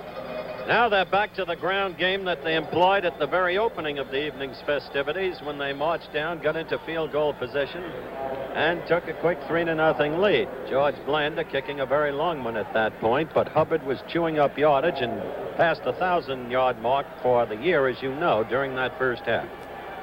1,009. Second down, call it 6, just over the 40. Charlie Smith on the draw, and this time he's dropped. John Little, number 57, Little, Philbin, Elliott, Lomas. That's Joey Jackson, the defensive right end. And at the linebackers, Al Atkinson, number 62, Ralph Baker, 51, Larry Grantham, number 60. And on a passing situation, we will see number 55 come in, John Ebersole. And we have now a 3rd down and 5. Just over the 40-yard mark. Chester on the left side, number 87. Big tight end. This will go to Biletnikoff right in the seam of that zone defense. And Biletnikoff picks up the first down, moves into Jet territory at the 44. Frank, there's been a lot of discussion. You mentioned the fourth linebacker coming in, but look at the time that LaMonica has to throw back here. And I'm under the opinion that, man, if you give him time to throw, he's going to find somebody open back there. I don't care how many people you've got. They're still working in front of Steve Tannen.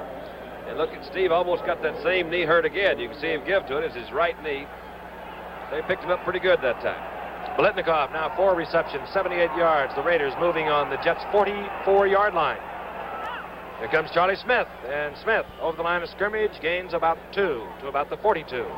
Don mentioned the time LaMonica had on that critical third down pass play to Biletnikoff, and one of the Jets' problems all year has been the absence of an adequate pass rush. Quite frankly, they lack size in that defensive line. That's something we discussed when we had the Jets a year ago, fellas, if you'll remember, against the St. Louis Cardinals. John Little, for instance, is smallish. So is Jerry Philbin. They miss big people in that defensive line. Second down now at 7. Both backs coming out of the backfield looking for Biletnikoff. He has it again, and they're eating that zone alive on the left side. And you know that Biletnikoff and LaMonica have discussed the injury, as Don mentioned earlier ago, when you were shaken up, as Steve Tannen was. Well, you have to test him and see if he still can get back to it. They're trying to go into the zone, Frank. You saw Tannen number 21, but number 27 is Phil Wise. They roll back in there. Watch him protect that shoulder, Tannen, that we mentioned. See, he just protects the shoulder, and down he goes. First down, Oakland. Ball inside the 30.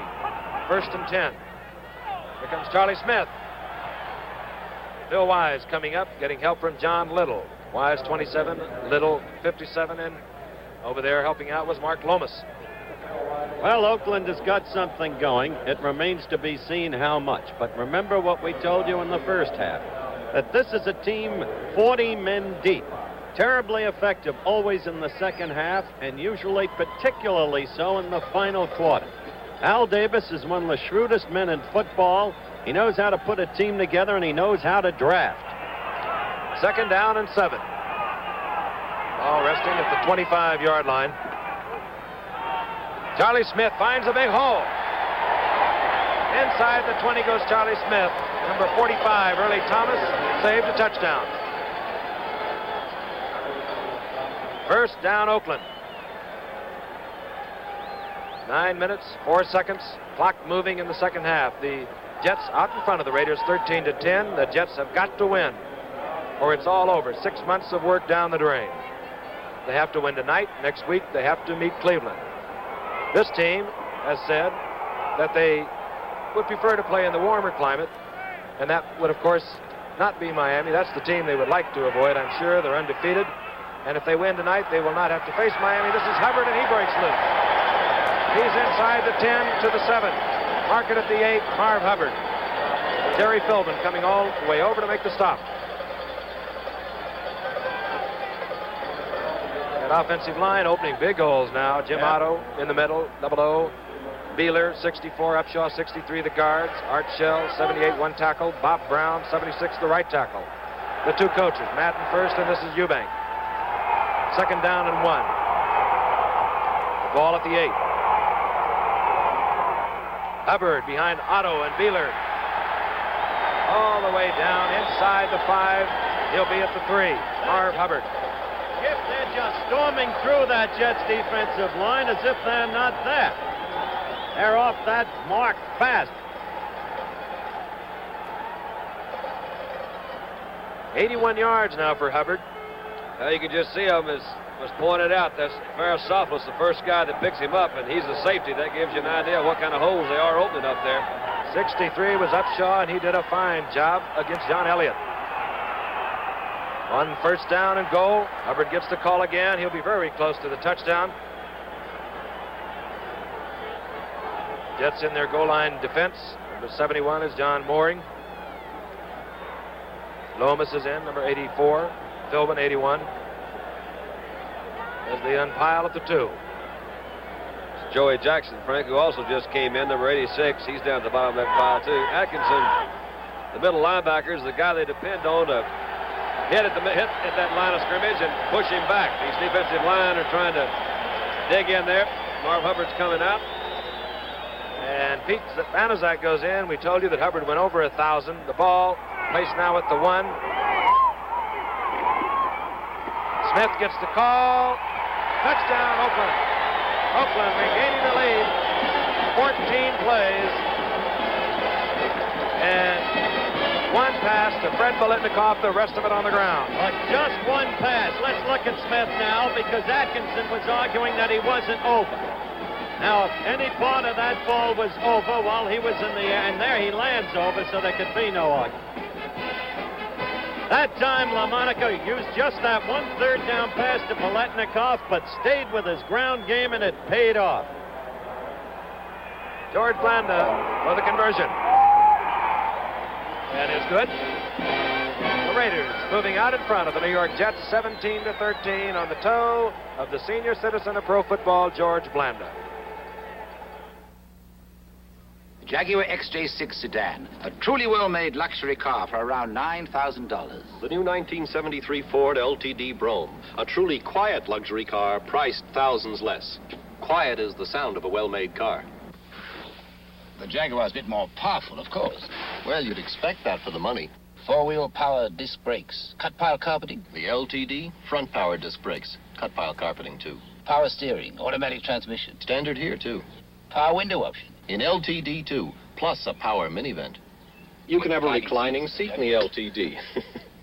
Now I'm sure your 5-passenger Jaguar is worth its price. Yet LTD offers the same kind of luxury features for thousands less. And it seats 6.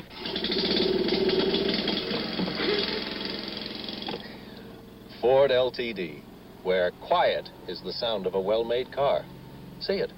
Drive it at your Ford dealers now.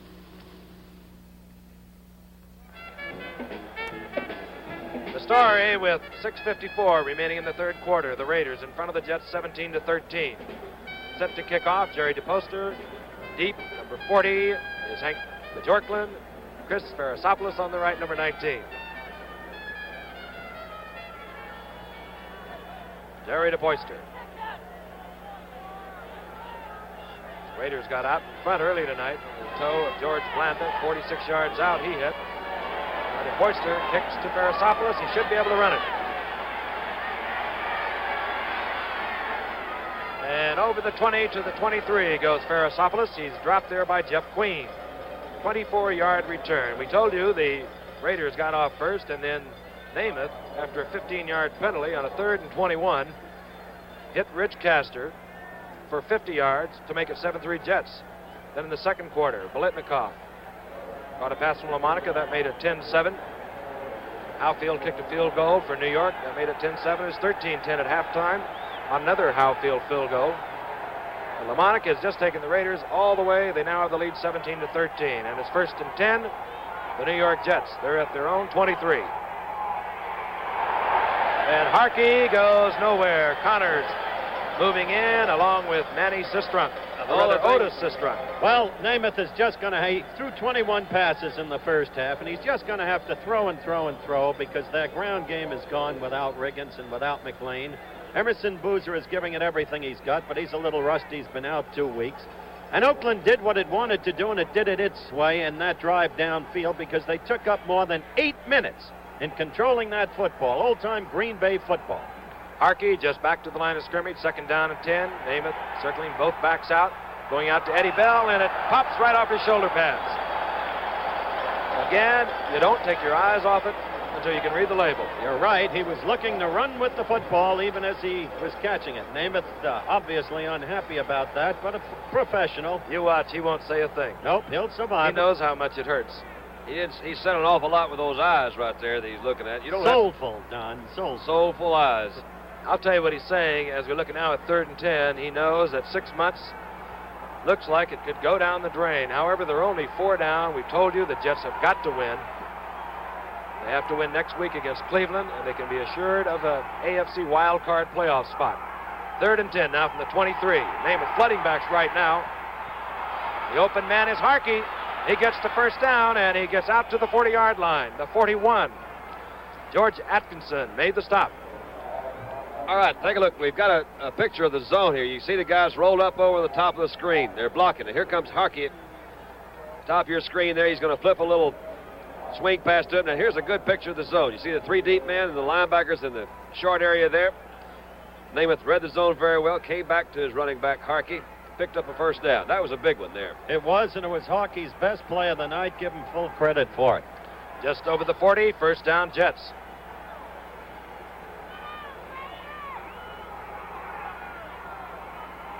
Again, Namath sending both backs out. This time Eddie Bell holds on, and up comes number 24, Willie Brown, and does he dump little Eddie Bell, who only goes 160 pounds. Namath checking things out, then he realized he was in front Just of the a quick Raiders. little square out, Frank. One of the things I also noticed, you may not see it on this replay, is he caught the ball, and one of the first guys to come over and congratulate him for catching it, I don't know what he said, is Namath, or was Namath, because these guys do play well together, and the receivers and quarterbacks, they got to really understand one another. 1 second and 5, the ball just over the 45 for the Jets. Could be Namath changing things. Gives it to Harkey. Boozer out in front trying to block, and he attracts a whole bunch of Oakland Raiders. Gerald Irons, 86. Dan Connors, 55. The linebackers put the brakes on Harkey. It's remarkable, really, that the game is 17-13. When we showed you those first half statistics, you saw that the Jets netted 11 yards rushing in the first half. So Namath has had no ground game whatsoever to go with his passing game. And still, he's got better than 50% completions, one for a 50-yard touchdown. 3rd and 3. The ball at the 47. Maynard out right, Bell out left. The Raiders up in their bump and run. Delaying Harkey over the middle. And this time, Castor was the intended receiver, I believe. And Namath really was popped.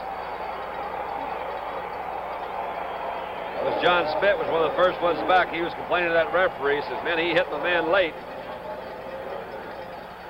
John Spitt, the fine center for the Jets.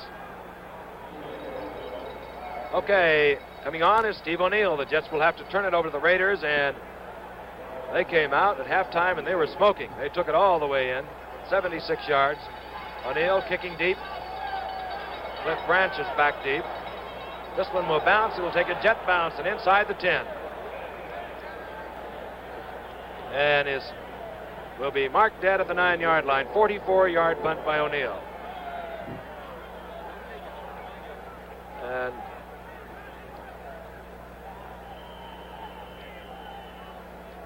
well,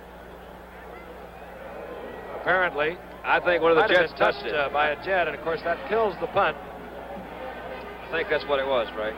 And you saw the officials' timeout, and we'll be out back at Oakland Coliseum right after this. What's behind Panasonic's Quatricolor TV? 4 technological advances to help you get the most out of color. 1, a modular chassis with sections that snap out and in for quick and easy replacement. 2, 100% solid state. In Panasonic's Quatricolor TV, the only tube is the picture tube. Everything else is reliable transistors and integrated circuits. 3, a black matrix picture tube.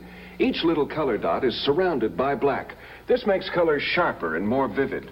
4, easy controls that make it this easy to unscramble the picture and correct color, tint, brightness, and contrast.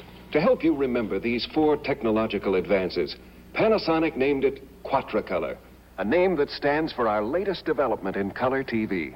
Panasonic, just slightly ahead of our time. The last time the Raiders had the football, they moved it 76 yards to move out in front of the Jets, 17-13. They take over now. They're at their own 19-yard line. Hubbard is back in, and Hubbard moves out just short of the 25, stopped there by John Elliott. Hubbard, I believe, was taken out by head coach John Madden so he could justifiably receive the plaudits of, well, about 55,000 Oakland Raider fans. He went over 1,000 yards tonight, and he did it the hard way. He's done most of it the hard way. 20 carries tonight, 86 yards, but he's back in there because the Raiders want this football game. The Jets have to have it. Here comes Charlie Smith on the draw. Good block there again by Gene Upshaw, number 63. Ralph Baker made the stop for the Jets. Look at Bob Brown. He's really perspiring. They're giving him a rest on the sideline. I don't think that he was hurt. Let's take a look here at Upshaw, number 63, and watch this block on Atkinson. That opens up a big hole. That's why they're really able to keep that ball on the ground the way they have. Moving in there, that was number 51, Ralph Baker, who'd come in. It's on 1st and 10 from the 30. They're crunching out these yards now, right on the ground. They've got the strength to do it. It's not an 11-man game, it's a 40-man game. Every team has its share of injuries. You can't use injuries as an excuse every year. You've got to have 40 players so that you can meet any circumstance. That's why the Oakland Raiders, 5 of the last 6 years, have been in the playoffs. They're a 40-man deep team.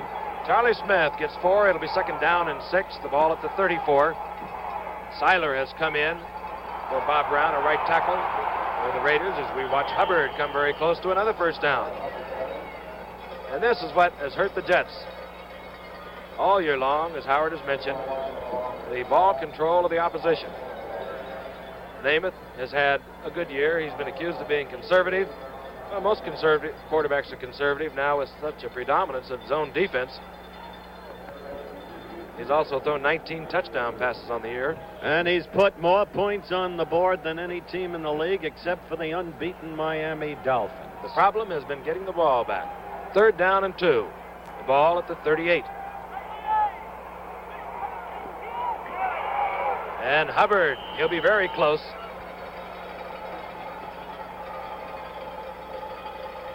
Clock ticking, 43 seconds remaining in the 3rd quarter. Joe Namath looking on, and you know this man goes through a lot of agony just standing around. He has some very bad knees. He doesn't complain about it. Now, he's a nice fella. I got a niece in Dallas, Mindy, who just thinks he's the cutest thing that ever lived, too. There's a lot of nieces and so forth around the country that think that. John Madden on the sidelines wanted a ruling on that, Don. He wanted a measurement, and he didn't get one. Wonder why not. Referee Tunney ruling that the ball was short. That brings on Jerry DePoyster on 4th down. He'll be kicking to the AFC's leading punt returner, Chris Ferrisopoulos. There's Chris.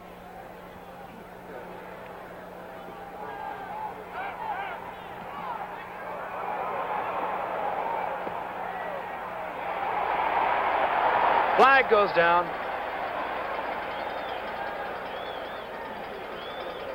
A 40-yard punt by DePoyster.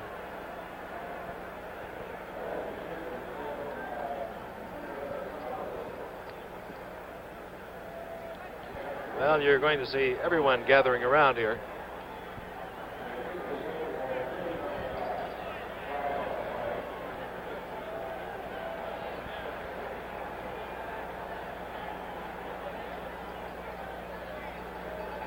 Well, they're still discussing this. Now it'll be marked off.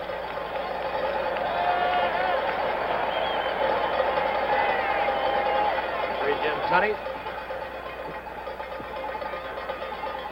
And the ball has been placed back to the 12. Fair catch, infraction, unsportsmanlike conduct. It'll be 1st and 10 for the Jets back at the 12. And we'll be back after this. This is a $20 pipe. And this is a $6.95 Dr. Graybo pipe. They're both made from the same fine imported briarwood. But while it might take weeks to break in this $20 pipe, you can enjoy your Dr. Graybo pipe right away. Because all Dr. Graybo pipes are mechanically pre-smoked. A $20 pipe, a $6.95 Dr. Graybo pipe. You decide. Dr. Graybo pre-smoked pipes. The perfect Christmas gift. What does Major Appliance Customer Care Service Everywhere mean? It means GE factory service centers in over 100 big towns. And 5,000 independents like me in smaller towns. Means you can call for an appointment. instead of hanging around all day. And when I get there, 9 times out of 10, I got the part to fix it. So the next time you're thinking about buying a new appliance, remember who takes care of your old ones. America's #1 major appliance value, General Electric. So the Jets now will have about a 90, well, call it an 88-yard march. Hockey Turner called for a fair catch in front of Chris Ferrisopoulos a moment ago, and then he made contact, and you cannot do that. Unsportsmanlike conduct. Joe Namath will try and take over, and he'll have to move it 88 yards. The Jets now trailing the Raiders 17-13. Namath has been using his backs out of the backfield all night. Over the middle it goes to his big tight end, Rich Castor. Jack Tatum up for the stop. I'm sorry, Giff. We're counting down for the end of the quarter with 8 seconds left and still descending. But sooner or later, when you've got no running game and have to pass and pass, the interception occurs. Let's watch as the third quarter ends. Castor now 4 of 81, and that is the end of the third quarter with the score.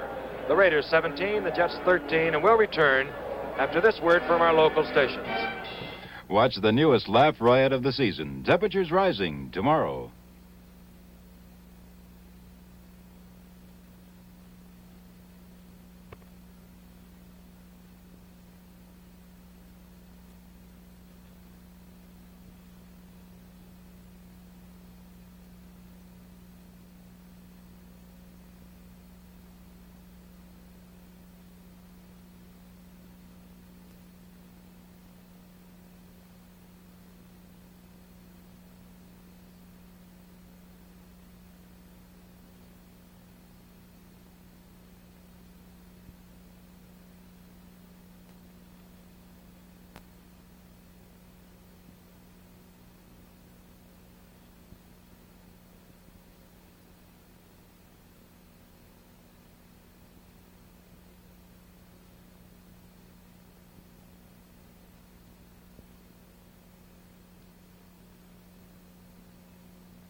I'm John Schmidt of the New York Jets. To a kid on heroin, this is a murder weapon. We've lost too many kids to drugs and crime and neglect. But there are thousands that we can still help. If you want to help, write to Volunteer, Washington, D.C., 20013. What we need, money can't buy. We need you. The National Center for Voluntary Action.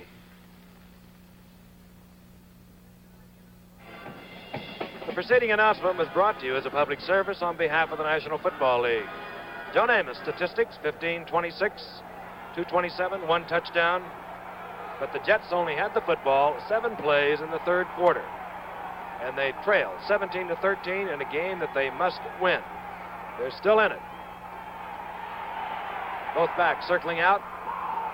Little Eddie Bell comes up with it. And he's out over the 30 to the 31. Time of possession now is starting to change dramatically. The Raiders with 26-43, the Jets 18-17. Again, the Jets with only 7 plays in the third quarter. And look at the yards rushing. Next to nothing, 13 yards rushing. This game so important to these Jets. Of course, Reagan sidelined, McLean sidelined with injuries. Boozer and Harkey going all the way at setbacks. 2nd down and 2. Here comes Harkey, gets a good block from Boozer, trips, goes down right at the line of scrimmage. He wasn't hit too hard by anybody that time. Well, he got the first. Another good game, and we've had some good ones as we look at Jerry Philbin, and I'd like to thank our commissioner of professional football, Bob Cochran, his assistant in the NFL office. They're a lot of fun to play with, too. Bob Cameron, I thought it was. No, it's Cochran. Bob Cochran. Ended his bachelor days not long ago. Yeah, he married him a lovely from Hawaii. On 1st and 10. Here comes Boozer. And he's out to about the 33-yard line. Solid football player. Has been for a lot of years. Excellent blocker. Excellent receiver. Excellent runner. can do everything. Hobbled on and off by injuries this year, and as I said, probably a little rusty tonight, but without the blocking help that would normally be afforded him in the running capacity because of the absence of John Rickens. One defensive change for the Raiders. Carlton Oates is in now, number 85. It'll be 2nd down and 5, the ball at the 39. Bell goes out to the left, Maynard is out to the right. Looking for Maynard, complete. And Gerald Irons saved what could have been a much longer gain. But his first down, the Jets moving, they're down to the 40 of the Raiders. Frank, I don't know how many times you can say it, but that one is just thrown in there perfectly. Maynard comes down the field, just slightly looks to the inside. He threw it right by a couple of linebackers. Now watch the zone. You see these linebackers coming out to this side. They rolled to the other side. The zone was actually deep to the other side. So he threw to the weak side of the zone, right between the two linebackers, coming out of the middle. That was Rich Castor throwing that block down there. Maynard now 1 away from tying the all-time NFL receiving record of Raymond Berry. He's caught 5 on the night.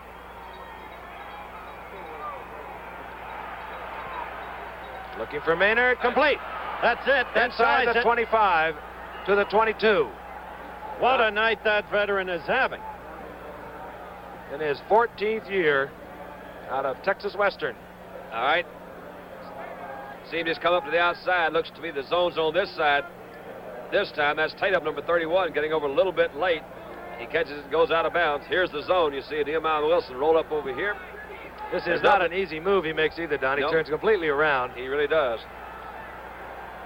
All right, the Jets moving. They trail 17-13. They are on the 21-yard line now of the Raiders.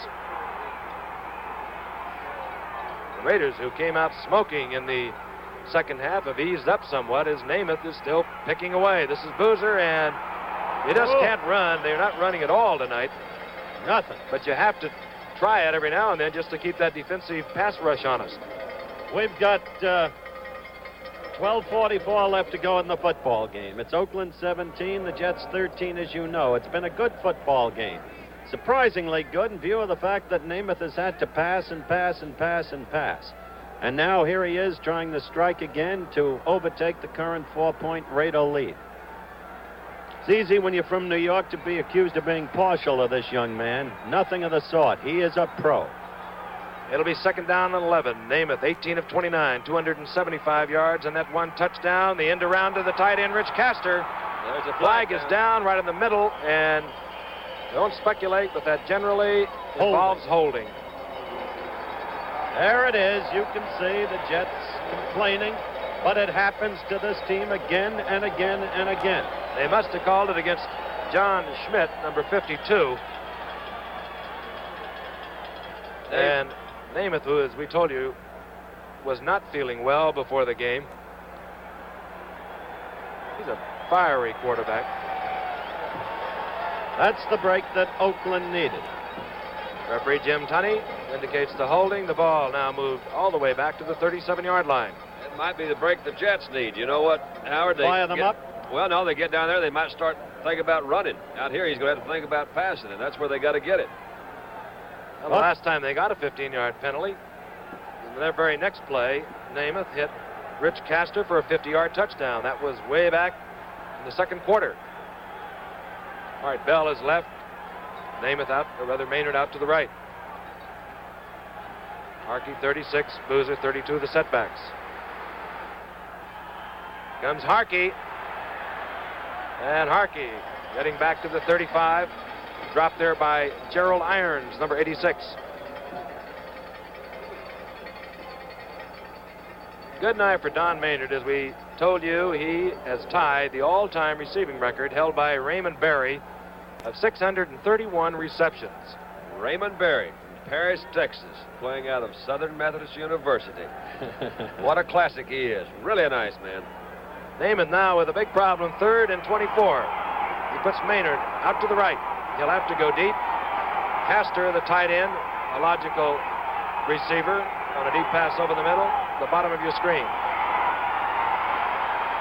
They're going for Maynard, and he had his man beat. He had Nehemiah Wilson beat. And Namath put it far to the right.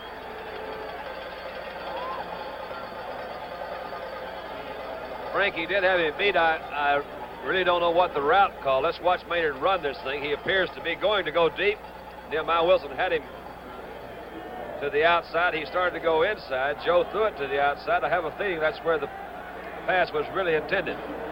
All right, Bobby Howfield is on now on 4th down to attempt a kick from the 42-yard line. He's kicked 2 tonight. 125 and 130. He kicked 6 last week. And he's kicked another one tonight. 3 tonight. So the lead is shortened to the Raiders 17. The New York Jets in a must game for them. The 17-16. We'll be back after this. When you save your money at a savings and loan, your money does more than just grow. A savings and loan lends out money for homes, and that helps communities grow. We're doing a lot for America, and we want to do more.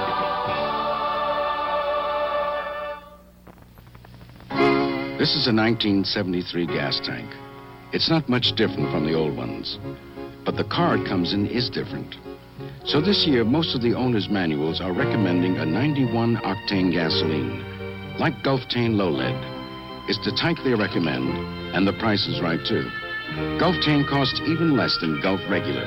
So if you have a new tank, fill it up with Gulftane Low Lead, the low-cost gasoline for new cars.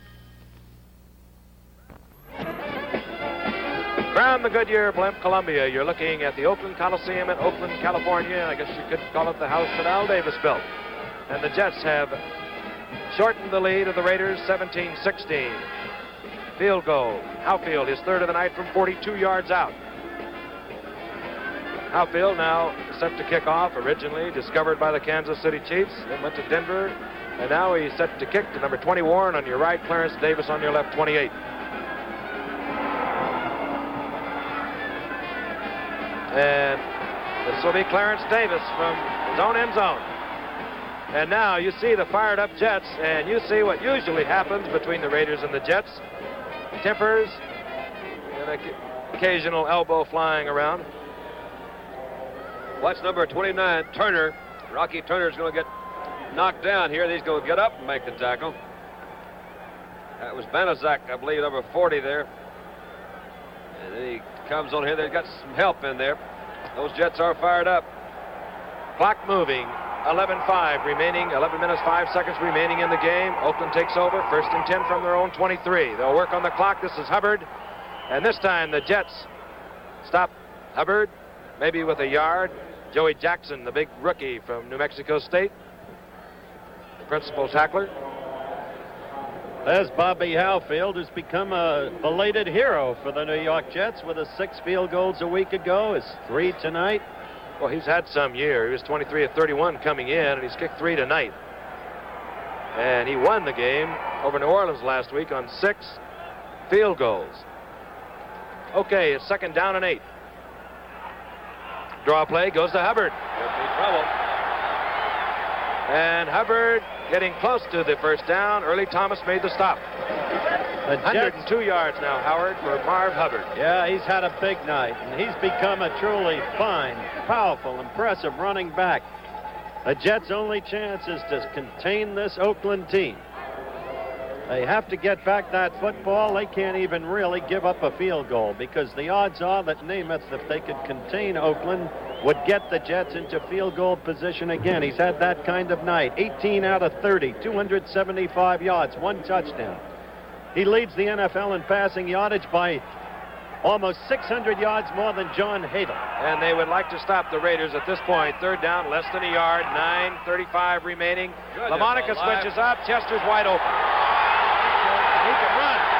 That's it. Great call. Foreman's defense. 69 yards. Raymond Chester, as Darryl LaMonica came up with the play fake. The Jets cocked and ready for the attempt at the 1st down, caught totally off guard. Completely, amateurishly. Through all the years they've watched Bart Starr do this, take another look at it. Yep, he was wide open. They were expecting that run. The Raiders have been running very well. No one was in about 10 yards of Raymond Chester. He hadn't even opened it up yet. And that changes the complexion dramatically. George Blanda on. And Blanda extends the lead of the Raiders over the Jets 24-16. And we'll be back at the Oakland Coliseum in Oakland, California, right after this message.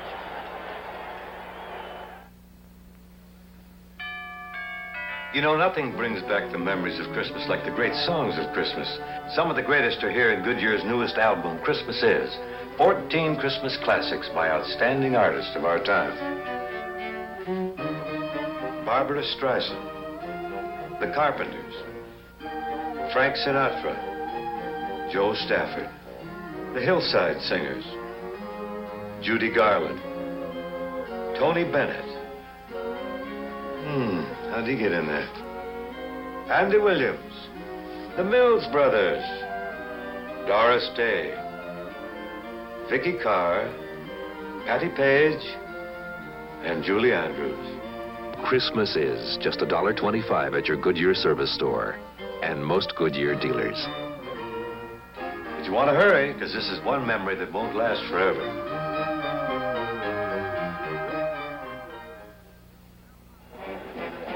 Darryl LaMonica has just hit Raymond Chester on a third down short yardage situation, 69 yards for a touchdown. The Raiders 24, the New York Jets 16. Jerry DePoyster set to kick to Chris Farasopoulos and Hank Bajorkman. LaMonica now 10 of 17, 199 yards, 2 touchdowns. That's 17 on the year. This will be Bajorkman at the 5. And the Ivy Leaguer moves out to the 24. 19-yard return. All right, you see Raymond Chester come from his tight end position. A good fake by LaMonica. Has plenty of time to throw. And look how wide open he is. And this picture that you're seeing again is being produced by some of our superb cameramen, as these pictures have been produced all year. Our thanks to the likes of Jack Dorfman and Don Farnham and Jim Hannigan. Let's pick up with the action. At 1st and 10, the ball at the 24. The Raiders have gone to a 3-man rush. They know what Namath has to do, and he's going to do it right now. Up in the air it goes to Maynard. And that broke it. That's Maynard the over the all-time 45, and that breaks that record. Wouldn't you think they'd stop the play and give him the ball or something? This man has spent 14 years of his life and has established a record. Look at that split screen now. Right in there.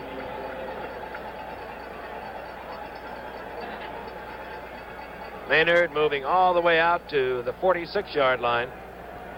A Jet first down, and they're not out of this football game. When you have a passer like Namath, you have receivers like Maynard, you have Castor. Well, you can recall the first game of the season. I guess it wasn't the first game, the second against Baltimore. Namath 6 touchdown passes. When he's hot, he's hot. And he's had a good night, considering he cannot establish any kind of running. He's now thrown 7 to Don Maynard. We told you he broke the record of Ray Berry. Now on 1st and 10, going to the air, and Eddie Bell complete. Eddie Bell all the way down to the 30, and, well, I hope it doesn't sound like we're all Joe Namath fans, but he is incredible. That's the point I wanted to make, Frank, because we constantly face that since you and I happen to live in the New York area. The man's a great professional. He's playing without any running game. Watch Eddie Bell here catch another turn in. He's an exciting runner when he gets that ball. He was caught several touchdown passes this year. I can only second what you guys say about Namath. Donnie's 20 of 32, 324 yards. Had about 4 drops. And he's got 7 minutes and 43 seconds, and he's not giving up. 2 dropped by Bell, 2 by Cast. Blitz. And he held it, and it was dropped by Castor. He read the blitz. He really did, Frank. He read it a lot better than Castor. I think you saw him hesitate. It was not because he wasn't ready to throw. It was because Castor wasn't ready to catch, and he wasn't after he finally did throw. People ask what makes a great quarterback. We're going to run this again, show you the turn-in. But Sammy Baugh once told me, and Baugh had such a great arm, watch that turn-in, and he had it and dropped it. So that's 3 he's dropped tonight, though he's had overall a good night, and he's a good receiver. It's quickness of feet that can make a great passer, and that's true of Namath with the whole knee problem. He's so quick dropping back. 12 feet distance. Hard to blitz that man. Second down and 10 from the 30. And he gets it out this time to number 32, Emerson Boozer. This time, good for 3 as Phil Villapiano, one of the finer linebackers you're going to see. And you're going to hear a lot of him in years to come. Moves over to make the coverage. And now the Raiders know that Namath is going to put it in the air. He has to. It's 3rd and 7. Villapiano. 7:27 remaining in the game. Yeah, Villapiano is very friendly with a member of the Jets, Bob Davis. They're opening a football camp together at Asbury Park. 41, Villapiano, there he is. It's 3rd and 7. The ball at the 27. Maynard is right. Bell is left. Castor's a tight end on the left side, 88. Eddie Bell. And it'll be picked off by Tatum, Jack Tatum.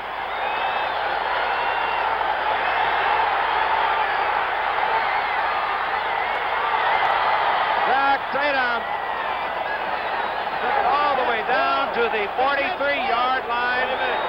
Fumbled the ball. I believe the referee has indicated recovered by the Jets. One referee said the Jets had it. One had the Raiders had it. The head referee says the Raiders still have it. I guess that's the way it goes. Now they're arguing about it. Well, we're in Oakland. Oh, he says Tatum was down and the play was stopped, and it's his judgment that should prevail. He was there. 57-yard return, and I'd have to say that ball, Don, we hope we can look at it later. I think it was underthrown. Looked to be from here, Frank. Sure did. First down and 10. Raiders now leading 24-16. Grantham makes a stop. And here we go. Oh, I'll tell you. Oh, don't do that, Phil Wise. Yeah, they're falling apart now. An absence of discipline. There's no point to that, no excuse for it. And as far as the interception's concerned, Don, when you have to pass and pass and pass every play, as I pointed out earlier, the interception becomes almost inevitable, doesn't it? Yeah, it really does. You really do have to have a running game, Howard, to be effective all the time. Here's a play. He has time to throw. Throws it. Let's see. He was well covered by both Brown and that's Tatum coming over. It was a little bit underthrown. But you see Tatum make a fine run back. There's Namath, who learned his lesson in trying to tackle. Now watch the officials come up here. One of them says east and one of them says west. The referee that knows says, wait a minute, man, I'm calling this ball game. Personal foul ruled against the Jets on the last little hassle. The ball now 1st and 10 for the Raiders. They're at the 25. Here comes Hubbard. And the big fullback moves to the 22. Darrell Monica, we've talked a lot about Joe Namath, but he has called a brilliant game. That 3rd and short yardage, considering he was running so well against the Jets, came as a total surprise. Those stats are not bad right there, are they, Frank? 10 out of 17, 109, and he has 2 touchdown passes. He's had quite a year, too. His best thing is the fact that he's only thrown now 9 interceptions. All right, it's 2nd down and 7, 6 minutes, 18 seconds, clock moving remaining in the game. A game the Jets have got to win. They trail 24-16. Here comes Davis. And Davis is upended at the 15-yard line. Stopped there by Chris Farasopoulos. It all comes home to roost. We talked about Oakland being a second-half team. We talked about them being perhaps the best fourth-quarter team on the record in professional football. Look at Joe Namath. Well, it all started back in July, and it's been a long, hard grind. There's one ahead of the Jets. That would be Cleveland next Sunday. And if they could win tonight, they could win against Cleveland. They would be the wild card representative. But it's been a year of injury for the Jets. It's been a super year for the Oakland Raiders. They've won 4 in a row since losing to Kansas City. And Davis gets the first down. 5:26 remaining in the game. ABC News brings you live coverage of the final moonwalk of the Apollo missions as astronaut Cernan, Schmidt, Land and Explorer, former astronaut Alan Shepard, our first man into space, provides a commentary from Houston, and that's here on ABC. And of course, We all certainly wish them well. First down, the Raiders. They're at the 13 of the Jets. 5:04, clock moving. Hubbard down to the 10. Frank, as we approach the end of our Monday night NFL season, a reminder to our viewers that Monday night sports will continue for the next 2 weeks with the Liberty Bowl game next Monday night and the North-South game the Monday night after that. And, of course, New Year's Eve, the Sugar Bowl, Oklahoma against Penn State, and we kind of like that game. It should be a beauty. And this one is still not over. The Raiders leading 24-16. They have a second down now and 7. They're on the 10-yard line. This is Clarence Davis. Spinning and turning. He's down to 5-yard line. Phil Wise making the move. There's Jack Tatum, who picked off that Namath. What an athlete he is. Returned at 57 yards. All-American from Ohio State. Unaccountably passed up in the draft by your old team, the Giants, in favor of Rocky Thompson. Now, that's not a dig at Rocky, but that's some kind of athlete. It certainly is. I don't think anyone would say either one wasn't. It's third down and 3. The ball on the 6. He brought in 2 tight ends, Frank. I think that's what you could see. Maybe Coach Eubank was telling his boys. 2 tight ends are in there. Davis, and he fumbles the football. Does he get it back? Well, if he did, he really is lucky. He did? Fell right on it. Well, those running backs from SC do that, Don. Yeah, you get a lot of those SC pops in, Frank. Be glad when SMU's number 1 You in know, the it's country. easy because they have more players playing pro football than any other school. That's true, but not per capita. Grambling College might be that. And here comes a classic. Frank, you George talk about waiting a long time to prove a point. 14 years ago, the Chicago Bears let George Blanda go because he was too old. And, and they play the Chicago Bears next week. And he's sure looking forward to that one, 14 years later. And I'll tell you something else about him. He's played in 181 consecutive games. And 45 years old. It took an automatic delay of the game penalty there, Frank. And the only thing I can think of is that they may feel it gives them a little bit better an angle in there. Can you think of anything else? Well, with the hash marks moved in, I don't think it would make much difference, but that must have just eaten up the clock. But I'm not kicking it. That too. They're just eating up the clock. They say George can kick them anywhere. 3:16 remaining in the game. He chews a lot of gum too. He missed it.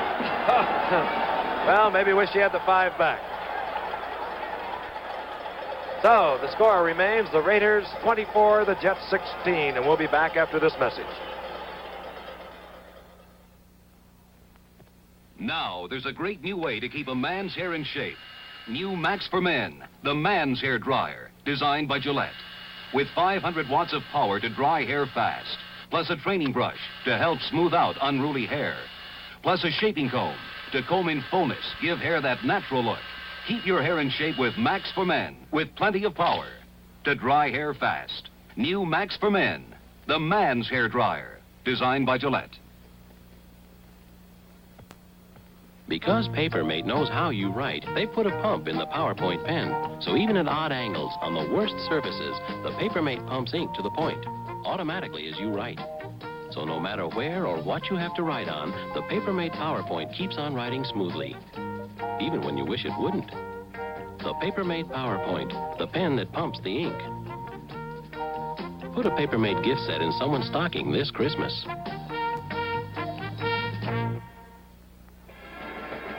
Some of the fans are starting to leave the Oakland Coliseum, and they must be the ones who don't know Joe Namath. There's 3 minutes and 12 seconds remaining.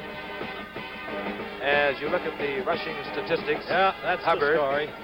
Almost tripling the output. Well, almost quadrupling. He has quadrupled. Well, I can't multiply anyway. He's got a whole bunch more than all the Jets put together. But there is time remaining for this man, number 12, Joe Namath. He trails by 8. And Villapiano, hold on. No. Ruled incomplete. That one was poorly thrown. That was a little bit high. Namath knows that himself. I think he's a little tired. He's hit for 21 out of 36, 328 yards. He's had to do the whole thing alone. You can't play that way in the National Football League. Well, Maynard's helped him a lot. That's true. So is Castor, so is Bell. He's got good receivers, but... And he's had protection from the offensive line. On average, very good. 2nd down and 10 from the 20. Again, time to throw. A flag goes down as a Raider really unloaded on a Jet. I think that was Villapiano. And Maynard was the one that was the recipient of, I think, a Villapiano clothesline, if I'm not mistaken, Frank. We'll take a look at it. They did throw a flag. Let's see. Here's Maynard, number 13. Who is that? Wham. And that is Villapiano. Just a quick shot to the jaw. Then I'm going to step on him. Well, I told you it was dangerous. That's right. Personal foul. Now, will that go on top? They will. Go on top of the completion to Eddie Bell. That's a big gainer. This ball game, it's a long shot, but they got 3 minutes to go. You need a touchdown, a field goal. It's a long, long shot. You know, I know what Namath has to be thinking. The big man that he likes to hit. Let's take a look at that again. And here is the completion. You see Maynard already lying on the ground back upfield. And Nehemiah Wilson also goes down. I think shaken up. Got his shoulder and elbow there. Frank, he was the one that hit Eddie Bell. Eddie walks over and said, "Look, man, don't mess with me. I'm a pretty big fella." What I started to say was Don, the big man for Joe Namath, has been Rich Castor whenever he feels he has to strike from way out. He's done it over and over this year. He has that great speed, the same speed that Chester has of the Raiders. And he knows he'll have to get it on the scoreboard quickly. 3:02 remaining in the game. He trails by 8. The amazing thing about Namath is the way he holds that football till the very last possible second and still gets it off so swiftly with that release. All right. Markham is in the 4-end offense of the Jets at this point. 3-man rush for the Raiders. Flag is down. Namath going to Castor and is picked off.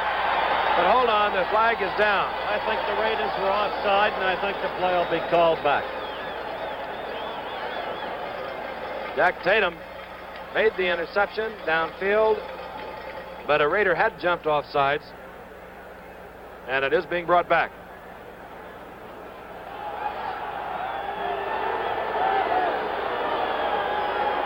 Well, partisan crowd here at the Oakland Coliseum, and they're justifiably proud of the Oakland Raiders, who cinched their division last week. They would like to put the Jets out of it completely. In that way, they would avoid meeting the undefeated Miami Dolphins. That might make the Pittsburgh Steelers a little hotter, possibly the Cleveland Browns. Frank, this is the play we've got right here. Maynard coming out this time. He's not going to take any chances with Villapiano. He's ducking in there under him. All right, it's 1st down and 5. The ball just inside the 45.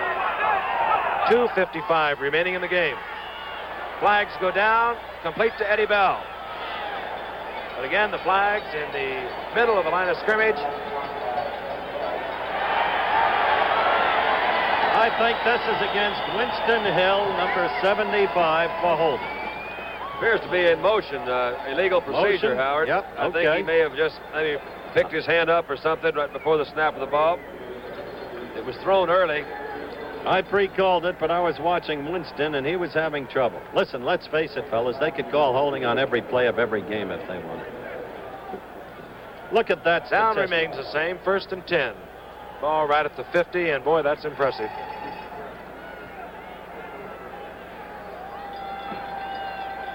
Well, 2 minutes, 49 seconds.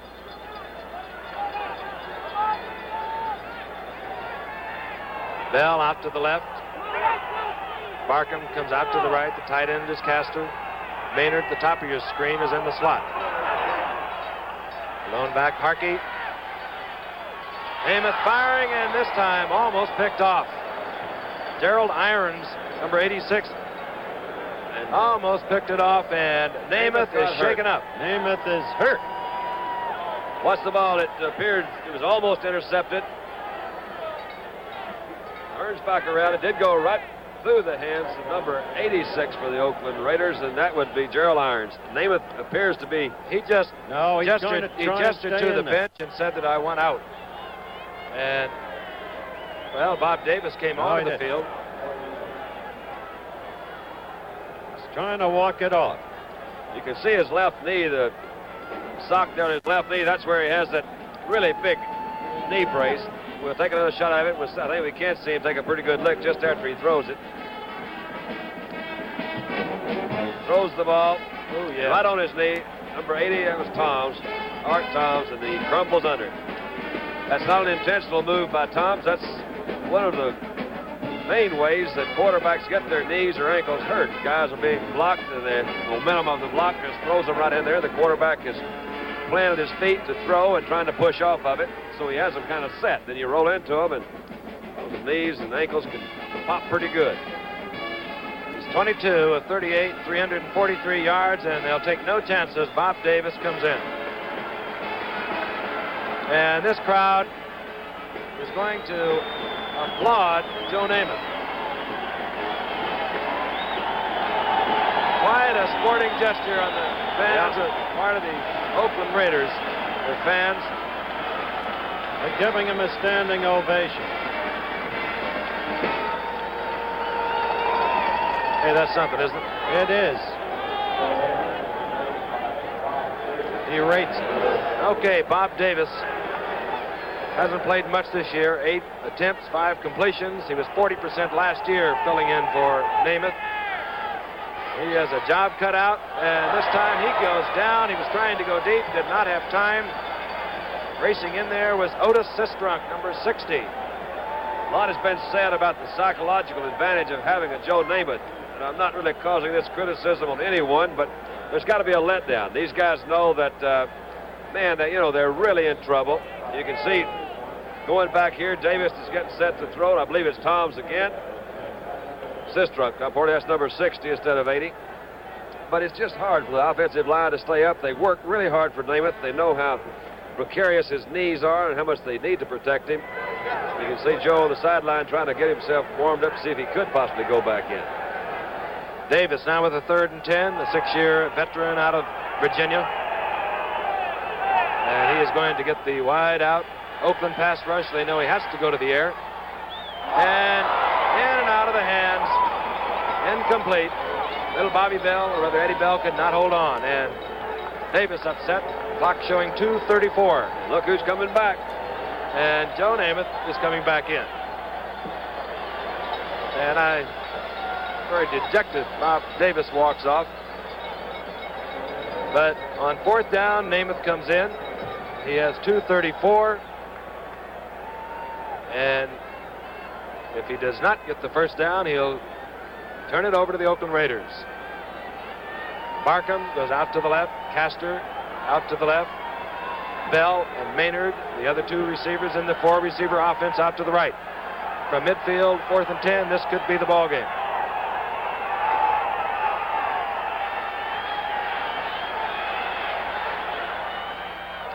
That's in there. Well, how about it?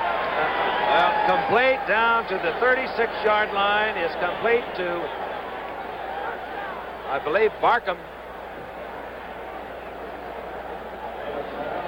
Jerome Barkham. From the end zone shot, you see Namath kind of bounce out of that pocket a little bit. Barkham is covered very well in there by number 26, Alonzo Thomas. We can take him isolated here. Gets a good shove right in the line of scrimmage, comes back in. And Joe Namath uses a timeout. Or rather, now we have the 2-minute warning. We'll be back at the Oakland Coliseum right after this. I'm Ara Parsegian, football coach at Notre Dame. If a quarterback could take only one play into the game, it should be an option play. He can run, he can pitch out, or pass. 3 options. Ford gives you its own version of the triple option play on the mid-size 1973 Ford Torino Squire. The 3-way door gate. It opens like a door, fast, even with the window up. It opens with the window down. And it opens like a tailgate for big loads like 4-foot wide building panels. 3 options. And you find the three-way door gate on the world's best-selling full-size wagon, the quiet new 1973 Ford Country Squire, along with Ford Motor Company exclusives like dual-facing rear seats. See the new 1973 wagons at your Ford dealers. When it comes to wagons, nobody swings like Ford.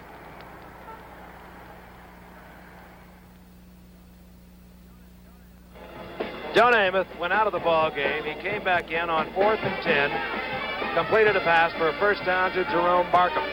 The ball is at the 36-yard line. There are 2 minutes left in the game. The Jets trail the Oakland Raiders 24-16 in a game that they have to win. And Daryle Lamonica, who has played a superb game himself, is on the sidelines congratulating Marv Hubbard, who cracked the 1,000-yard mark tonight rushing. And they're loose. And they should be. They've won the Western Division of the American Football Conference, but they have not won this football game yet. And, of course, if they win this, they will not face the undefeated Miami Dolphins. Barkham, Bell, Castor. Namath back, trying. He's going to go down. Down he goes at the 48-yard line. A lot of pressure in there. Horace Jones, the only man in the defensive unit of the Oakland Raiders who does not have a pass interception, and that's remarkable. I think the Oakland Raiders deserve all kinds of credit for their performance tonight. They could have wilted. They had things clinched. As far as the Dolphins are concerned, A, if Oakland has to play Pittsburgh or Cleveland, they got a big game ahead of themselves. And B, sooner or later, they're going to have to play those Dolphins if they're going to go anywhere. They could have taken it easy tonight. They didn't. They played with pride, and they played with character, and they showed they're a team of character.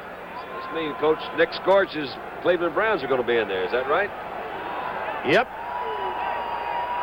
They've done a good job this year. They sure have, and they deserve congratulations. 2nd down and 31. And I think we may have used too much time.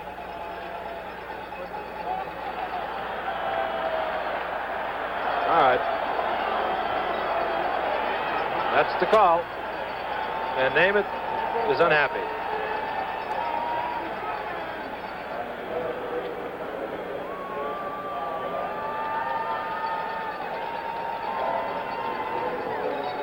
Second down now, 36. 1:21 remains in the season for the New York Jets. They do have the Cleveland Browns next week, but tonight they've been battling for the wild card in the AFC, and they battled well. The wild card turned out to be a deuce. 4-end offense. Raiders, the 4 linebackers in. Namath fires out to Eddie Bell, and he can't hold on to it at the 50. Has not been one of Eddie's better nights.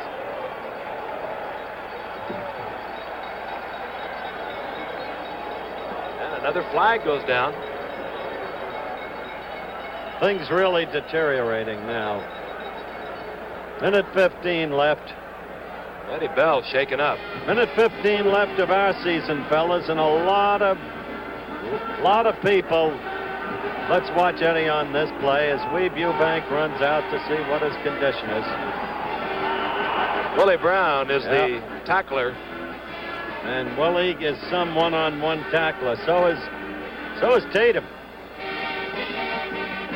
No sense reiterating that this is a talented football team, this Raider team. Howard, you're talking about this year. There's a lot of folks we need to think made this thing a lot of fun for us. That's correct. People like our producer, Chet Forty, our producer, Dennis Lewin. People like our director, Joe Assetti. Right on down the line, more cameramen to be named, like Joe Sapienza, Joe Shabo, and Bob Wolf, and Warren Kress, and Joe Neesey. Billy Morris. Jesse Cohn, Norm Olson, Billy Morris. John Broderick. Roy Robbins. Yeah, got old Roy Roberts in there. Our great engineering supervisor. And our publicity people like Irv Brodsky and David Dyer. They've all lent a hand in this, the 3rd consecutive year of Monday Night Football on ABC. Our West Coast engineering supervisor, Len Bottom, is another who deserves the credit. We realize we're in the final minute of a football game now, or a little more than a minute, but these men are entitled to the notice we're giving them. They do the job. Individual commitment to group effort was the way Mr. Lombardi put it. That's what these men do. Right now, it's 3rd down and 31, and Eddie Bell leaves the game. 6 receptions, 89 yards. Joe Namath went out of the game, shaken up, and now he comes with the screen and is almost picked off by Tony Klein. We missed Terry O'Neill, and they were playing the Notre Dame fight song a moment ago, our statistician. Well, it's a long way from January 12th, 1969 for Joe Willie Namath. At a tender age, he proved that he could win it all. I wonder if he'll ever get that chance again. Well, he's down to his last pop with 1:09 remaining in the game. He has a 4th down and 31, and that's when you like to have those coaches sending those plays in, Don. It's about the only time I can think of I'd like to have them sending them in, though. That's right. They usually go to the water bucket on that one, don't they? Yeah.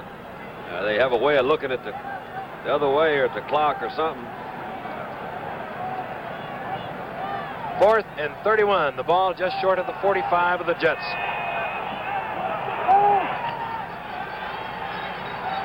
Good protection. Joe throws it as far as he can to Markham. And he caught the football. Deflected, I believe. Yep.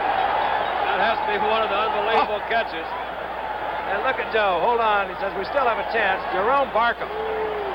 46 yards. He needed 31. And, well, I don't know. Tony Klein, I probably has to admire him, too, as he walks alongside of Joe Namath.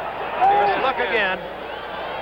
Frankie throws it up. I believe that was Tatum that came over him at 31. It just bounced out of their hands, and Markham caught it and kept going.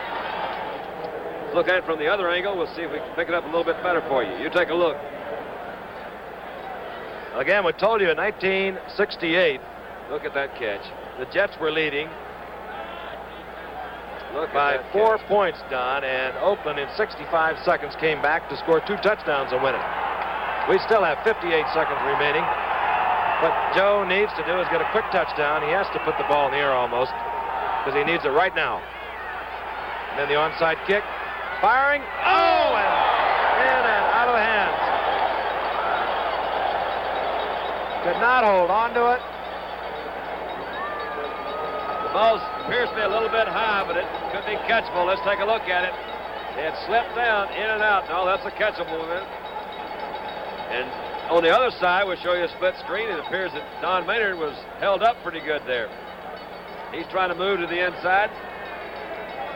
Somebody got a hold of his jersey. Still working on him. Nehemiah. 54 seconds left in the ball game. Namath 24 of 43, 402 yards gained passing. 2nd down. 4-end offense. Maynard, Bell right, Castor, Barkham, the big men to the left.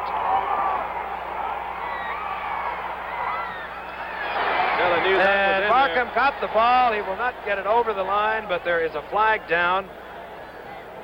There will probably be some kind of interference call, whether it's offensive or defensive. We'll wait and see. Stop the clock anyway, Frank. Against the Jets.